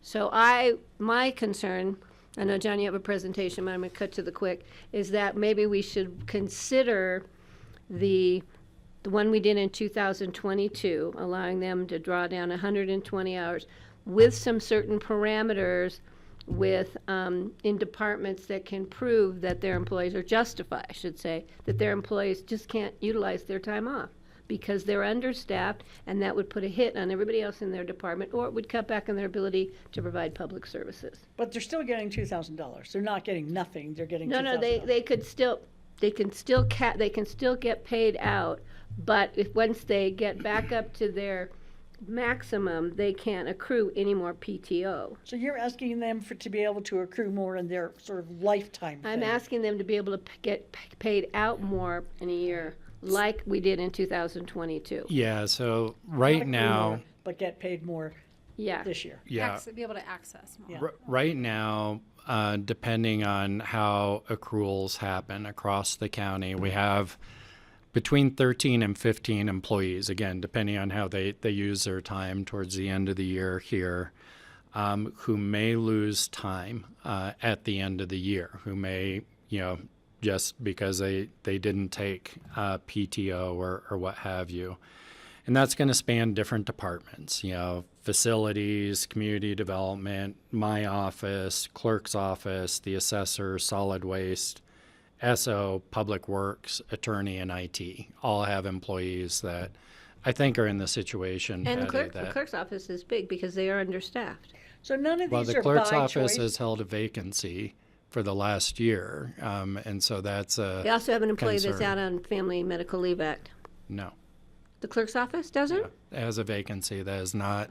They have a person out on Family Medical Leave Act. Yeah, but they also have a vacation Well, that but has I'm not saying been is they hired. have this, so they're down right now 2 staff members. Yeah, and so they've chosen not to recruit the vacancy for the last year, and I think they're still trying to decide what to do with that. Well, I would like to see us reinstitute what we did in 2022, but not do it across the board because not all departments necessarily are understaffed, but do it for departments that can come forward with specific parameters to see if it's justifiable in their department. John wants to do it. If we do it, he says we have to be fair across the board, which I understand, but I think there are certain specifics in certain departments that we need to be considerate of and have some kind of a program where we can have them, if it's justified in your department, then you get to access this extra time at the end of the year. So, So because I just want to clarify some things here. So are any of these people working because they don't want to take time off? Like when I was a teacher, I didn't want to No, miss these are people who work. cannot take time I off. know the person you're talking about is, I'm wondering about across the board. I think in other departments there are similar situations to what Patty's saying, where we've had to deny vacations in some cases and such because of staffing. Some may be a personal. I really don't know because I haven't had that conversation. I do know that just because I don't feel like I've got the authority to go above the 80 hours, as those requests have come to me, I've denied those for the clerk. We've had requests from the sheriff's office, public works, fleet, I think facilities. And I have denied all of those just based on it exceeding what is a pretty rich benefit for us, and I just didn't think I had the authority to do that. Especially for people who are working by the hour, to have paid vacations is pretty unusual to begin with.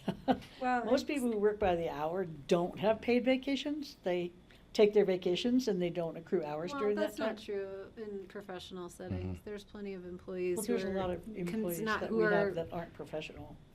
You know, I mean, we are a professional organization. Most of our non-exempt employees fall under our classes of all of our classes of benefits. I would say that across the board, across this country, that most people who You're work talking, by but the you're hour- talking about hourly wage. Exempt and non-exempt are not the same as hourly wage I employees. am, but I haven't quite finished what I was saying. Can I finish what I was saying? Yeah. So I think that it's a very generous offer anyway.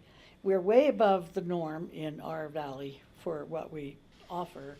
And so, you know, I don't know. I mean, if they can't take any vacation, that's a problem, and we need to fix that problem. But I think that's a different problem or a different situation than this. I mean, I realize they may be intertwined right now, but if we have a situation where our employees cannot take any vacation because their department is understaffed, that is something that we need to fix. So whether it's Ingrid or whether it's John, I don't know who needs to fix it, but somebody needs to fix that.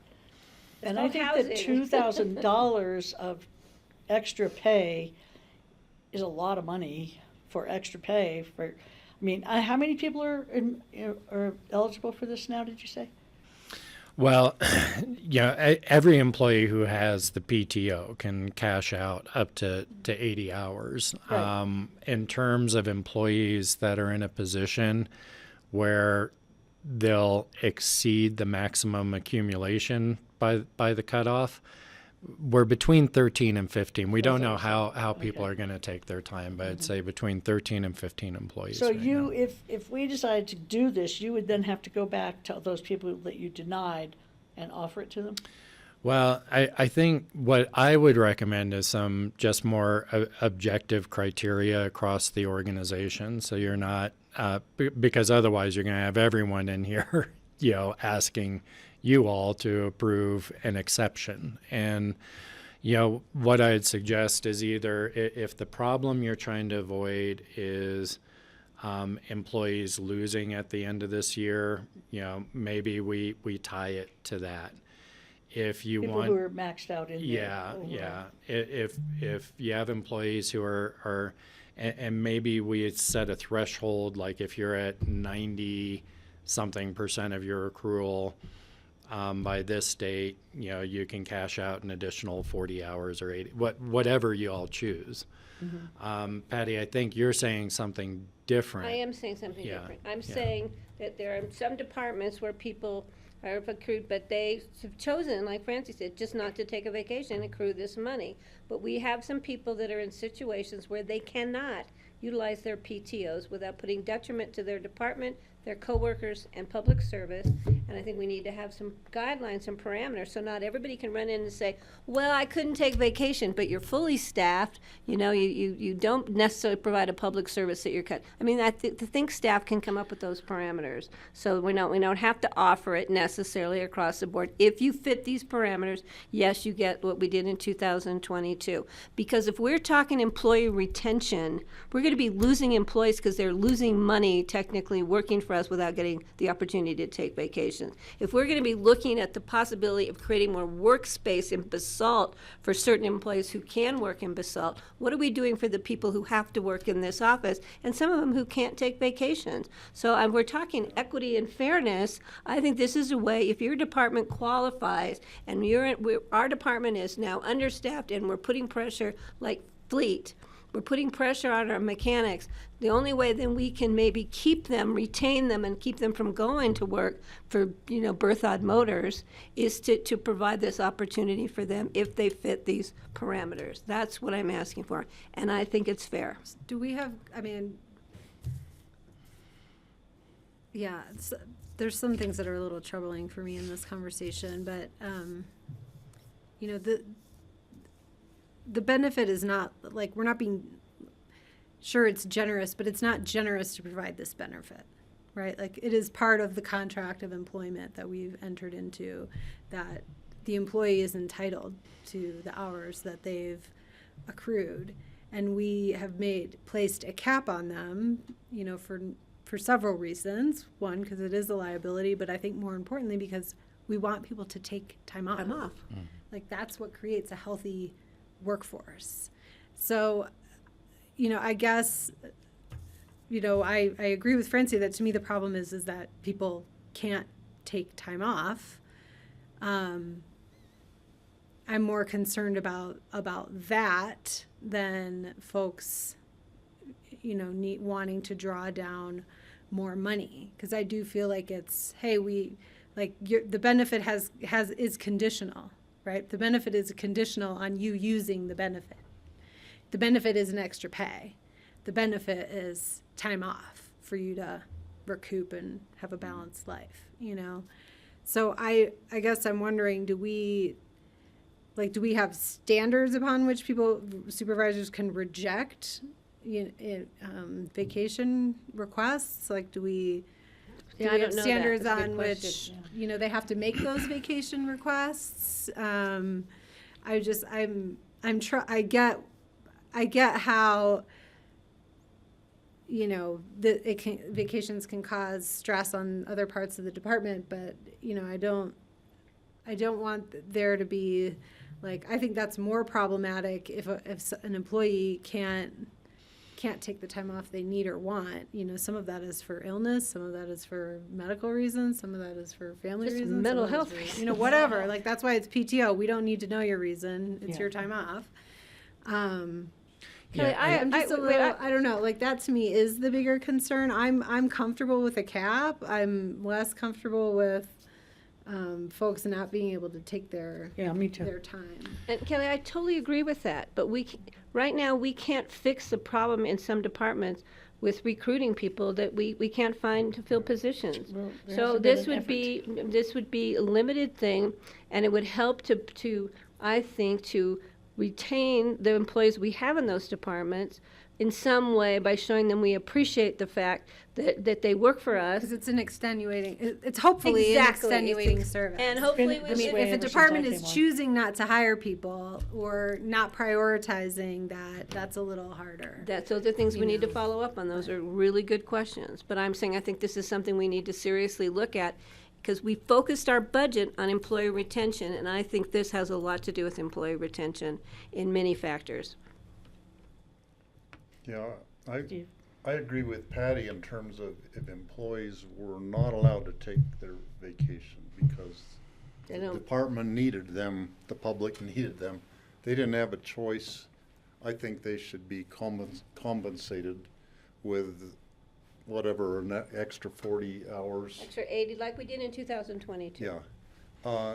I agree with you, Kelly, that we should keep the cap. If someone chooses not to take their vacation time and they reach the cap and then they have some hours over that they lose, we want them to take a vacation because they need to go lie on a beach or go stay home on the fishing or couch. whatever they do for their recreation, just for their mental health and to have a more balanced life. Some people will work every day of their life and not want to not work. That's their choice. Maybe they're happier doing that, but I'm not saying we don't change- have to yeah. pay. I would keep the cap like Kelly I'm suggested. not saying change the cap, I'm just Yeah. saying allow them. And that's if they what I'm agreeing qualify, with you on The extra that. 80 hours like we did in 2022. Well, And I we can need assure to you that fix as- it to get more employees in there so everybody can take their vacation Yes. time. As teachers, we did not get paid for days that we didn't take. And when we first worked, they didn't accrue either. Eventually, they made it accrue. It was pathetic. It was like 10 hours or It something. was worse working as a nurse at the hospital. You just could so like know that. accrue 10 hours into the next year, as I recall, something like that. But you never got money for it. So not all professionals have this kind of benefits program. But I'm not going to hold that against my employees because school teachers don't get X. This is what we provide for our employees here. That's how it is. We did it in 2022. This would be, it's not an across the board. It would have to be justified per department for specific reasons like no staff and the pressures it would put on other staff members and providing public service. So were the people in the clerk's office, for instance, told they could not take vacation? Or did they choose to be useful and not take vacation? Yeah, We don't know. something we'd have to check with the supervisor, the director of the different departments, and let John and his key executive team figure that out, I think. So, and let me just. No, you don't want to do this, John. But let me just kind of play out how I think these conversations would go and see if the board is comfortable with it, because this is not a snapshot in time right now of where we are right now, right? This is a situation that's occurred over the entire year. At one point this year, we had 40 vacancies. We had about 10% of our workforce out, and I think that's kind of to your point, right? And so while we may be fully staffed in an area now, maybe this summer, or maybe we were not in that position. It will be difficult for me to discern with a great deal of precision, whether somebody chose or had to. I do know in some cases there have been positions held open that it's not clear why, that we haven't recruited or advertised those positions. In many cases, we've had a lot of vacancies because we've been unable to recruit, because of housing or a really competitive labor market. That has improved a great deal. Like, we've cut our vacancies in half over Sheriff's this last office will be quarter. fully staffed, I think, this next month. Knock on some wood, Patty. So the sheriff's office is a good example, right? Earlier in the year, we were really struggling. We're getting there now. We've had a lot of concerted effort. And so under the guidelines, as I'm at least understanding it from two commissioners now, I would probably view the sheriff's department and public work, a lot of these departments, as having conditions that probably put pressure on employees and would probably be permissive with the authority to allow additional cash out. And that's why I think I'm understanding. Mm-hmm. And so I'm new. I just want it to be equally applied across the organization. I think that's important for a lot of reasons, that we have a standard. I mean, do you And just so- feel like a supporting statement from the department head? Yeah, and I think we Sufficient? will Like, they all would- we will all get I will get a supporting statement from every department as an employee. But let me just be clear: are you just wanting to impact the employees right now that may be losing PTO, so the 13 to 15? Well, I have a question before we make that decision. Why does it have to be 80 hours? Why couldn't it be 40 additional hours? You I can mean, do whatever. 80 seems like, That's because really. I'm just mimicking what we chose to do in 2020. I'm just saying, I mean, the And that was supportive statement would justified. be, yes, we've not been able to approve time off. These Yeah. folks should. And we'd be able to look at vacancies, You know. throughout the year That's and what just see I'm if they're asking for. impacted. And how it applies in years to come, I don't know. I think this is something Yeah, we you'll need to probably look get at some now. complaints. I'll take those. Sorry, we have multiple Sorry. conversations I going. just think if we really need to be fair across the board in what we're looking at for employee retention, and I think this could be a factor. And I don't want to lose any more employees because they're feeling like they're putting in the extra effort when their department needs their time and energy to provide a public service is not being compensated. Now, we may hear from folks who aren't hitting that limit, who also maybe weren't able to take advantage, and why couldn't we be part of it too? Well, because if they haven't hit the limit, they can still accrue time. I'm talking the Yeah. ones who've hit the limit, and technically, if they put in. You mean hit the limit for their lifetime number of hours? But it's There still may be going to affect employees who somebody still who's would only want to at draw 300. down an extra 80 hours Exactly. of cash. Exactly, that's what I'm saying. So just because you haven't been here enough to accrue all of those hours, then people who are like 3 hours away from their limit or something, or 100 hours away from their limit, they're losing hours in the same way that, No, they're still be able to accrue. They're just, For they this have to year, use but- them for their benefit for which they exist. We're I know, not I understand. extending the additional opportunity to turn it into cash. I get that. Yes. I the just don't want people distinction. to no longer be able to accrue time when they're putting in the time. So we could either do it like I think Patty's suggesting, do it like we did in 2022, and people in that position can cash in 80 hours. Now that'll bring them well potentially below what they Right, would then lose, they can still right? accrue time because they're going to be putting in more time. But the fact is I don't think it should just be across the board. I think Kelly was right. We need to have some kind of follow-up with, I couldn't get vacation, we're understaffed, it's justified, et cetera, not just across the board. Because I think there's some staff members who have accrued time and are choosing, like Francie said, choosing not to take a vacation. Some people just don't like vacations, I can't imagine, but I'm talking people who can't take vacations specific to their departments, because to do so, you have to appreciate the fact that they're putting in more time because they want to provide the service and they don't want to bail on their coworkers.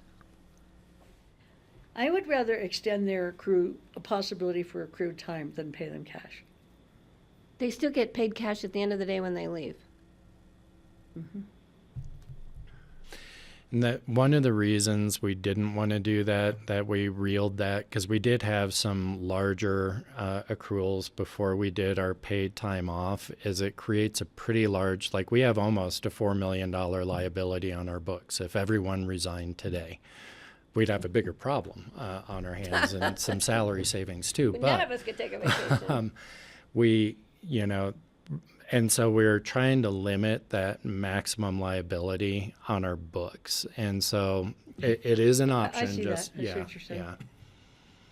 I get that.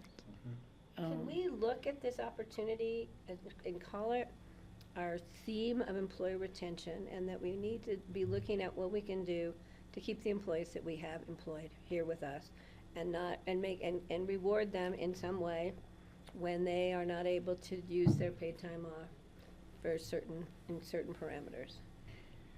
Well, if we're going to approve something like this, I would like to see us make a big push for departments who haven't hired for whatever reason.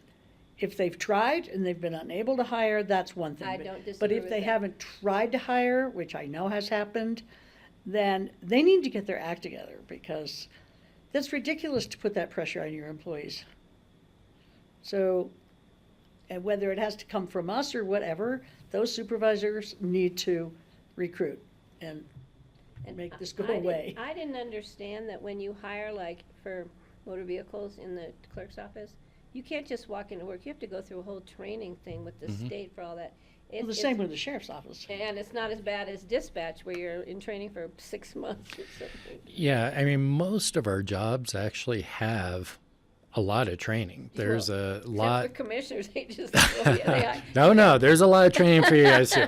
after the fact. But most of our positions do require a lot of training, and we invest a lot in employees before they're really effective, right, in providing that service. And that's true in the clerk's office. It's true in the assessor's office. It's true in the sheriff's department. It's true in fleet and public Dispatch works is and huge. airport, and all have pretty specific disciplines to them, and so it does hurt when we lose an employee. Yeah, and it's hard to bring somebody on right away to fill that spot. You know, I just have to say that you have a really hard time okaying full-time employment hires, and that, I think, is part of the problem. I don't see, I mean, you really want to be generous here, but you don't want to hire for certain departments. wanna hire who are new. asking for FTEs in their department. So there's a little bit of a disconnect there for me between that. Well, but I'm hearing you say the departments that are choosing not to fill positions. I thought you meant like the people who have vacancies who haven't really I put was the talking effort about up. that, but now I'm talking about just in general, you want to be conservative about increasing our number of full-time employees, but that's part of the problem if we have departments who are asking for employees that we're not okaying. But I did justify 5 new positions this year because the departments were able to justify the need. In your opinion, yes, Well, Steve? I So- supported it. John, when there are positions open, who actually does the recruiting? Well, so way the- Patty's saying, it sounds like, well, the head of each department is doing their own It's human recruiting. resources. But No, it no. is a county-wide recruiting thing, isn't it? So, yeah, so What- let what me is it? let me be clear. So the director, right, needs to bring forward the position for recruitment. Once they've authorized that, then we are doing the recruiting through human resources. And so, if a department or elected official is choosing to hold a position open while they figure out what they want to do with it, and they haven't initiated that process, the recruiting process with HR, it's not happening. HR doesn't recruit just because there's an a opening vacancy. that- It needs to be initiated by Mhm. the department. Yeah. And sometimes there's good reasons, right, for not doing that. Sometimes, but it's very rare for a vacancy to sit that long. Mhm. So I think most of them, it's been requested to fill these positions. The positions are advertised. Right. Nobody's responding to them, and that's different. That's a county-wide systemic thing that we maybe need to try to address that with whatever means. Yeah. Or we're having trouble finding candidates, or we're having trouble once we've selected a candidate actually bringing them here once they really start to look at the housing prices, and there's all kinds of things that happen at different phases. Well, I will say we're a lot more successful recently in bringing folks on. I mean, we have cut our vacancies in half, which is fantastic. Why do you think that is? I think part of it is I think there's a combination of things. We've changed our messaging and how we're going out, right, Abby? And Our that's been communications lady. supported, yeah. Two, I think the labor market is changing. I think we're benefiting from that. We are not the only employer that's having that experience right now. I think some of that dust is settling. The post-COVID dust and economic churn is settling, and that's helping us. And I do think, culturally, what we're seeing with this next generation of workers is leaning more into meaning and purpose a little bit than career, and we're pretty well positioned for that. And our benefits So- package. And we have a pretty good benefits We package. have a good yeah. benefits package. Indeed, we do. I've talked to a lot of new employees who said they are blown away, and they so appreciate that because it makes them feel appreciated. Yeah, when I told my former employee Whitney about the job at the sheriff's department and started telling her about what it's like to work for Pickens County, she was down here in a heartbeat, up here in a heartbeat. So I just want to be clear on what my direction is. So I think what I'm hearing from a majority of the board is that you do want to provide some kind of relief based on the high number of vacancies and challenge, the additional pressure that is put on some of our employees. That's going to be targeted at employees who are in a position where they may lose time at the end of the year, and you want to provide an opportunity to cash out. And I just want to, is it the amount that they would lose up to 80 hours? Is it 80 hours? Is it 40? That I'm not quite sure what the parameters 2022, are. how did you pick 80 hours? I don't remember. It was based really on the liabilities and accruals that had happened across the organization. We don't have that same, with only 13 to Kind of 15. stretch out the reimbursement. Yeah. I like the compromise of up to the number of hours that they can't accrue. Now that one makes sense to me. I can see that as justifiable because then some people won't get anything. But it's justifiable for that reason that. What do you think? They just hit that ceiling quick. I mean, they accrue hours every paycheck. I'd rather stick with the It's 40 not- that we chose What to do. are you saying? I'm just saying you're gonna, it's gonna Hit be a that point limit in again. time for that. They're back up there again. Yeah. If they work here long enough. No, by But- the end of the year. For anyone who's Well- almost to that space. So let's say they're hitting the 740 hours and we give them a 40-hour cash out, then they'll be at 700 hours, but they're going to be accumulating. So they'll need to Come back either again. take time off next year. They'll have the opportunity to cash out another 80 hours this next year. So I think that's what you're saying. I is- still don't get what you're saying. I know they accrue all the time, but you mean, so You're next just year? saying you only want someone who's gonna go over the cap. But that, Well, that's what you know, Patty so was you're asking only, for so you're only initially. playing in an 80-hour max gap, right? Yes. So someone who's at 75 hours can only get 75 hours, but they're gonna get I back think up we there leave pretty it at quickly. 80, and I think that'll also help, so we don't have to worry in the future of that liability being too high, John. If we stretch it out over the years, there's a win-win on that one. So given the timing, this may stretch into next year, so we may need to, Well, we may, let's see what happens. So you're assuming that they had 10 days that they could have taken vacation and they could not by allowing an extra 80 hours-ish. Yeah, technically, or they couldn't take any time off for the whole year. Which is a lot. 80 hours, right? But, I mean, they never got a vacation the whole year. They could have Right, I taken understand, but 3 isn't that 80 So, hours? yeah, but no, maybe they had 100 hours of PTO. They 10 could have days. taken Our, 100 days. our allowance is 3 to 6 weeks, I think, depending on what your seniority here, or your longevity is here. here 3 I to can 6 pull weeks? the, Yeah, the amount that you can accrue in a year. Can you put that up again, John? I'm actually trying to find it now. I don't know I would where love I'm to, I do need to leave at our scheduled leaving time. Which is now? 4:45. 4:45. Yeah, thank you for this time, though, Francie. I appreciate it. at. I I apologize, think- I closed that I out. suggest that Just a sec. we send this back to John based on what we have all said here today, and then have John bring us a What do we do about the people that are suggested maxing this year? Yeah.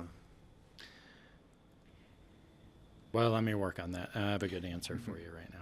So you have a chart that shows how many hours you get according to how many years you've worked here.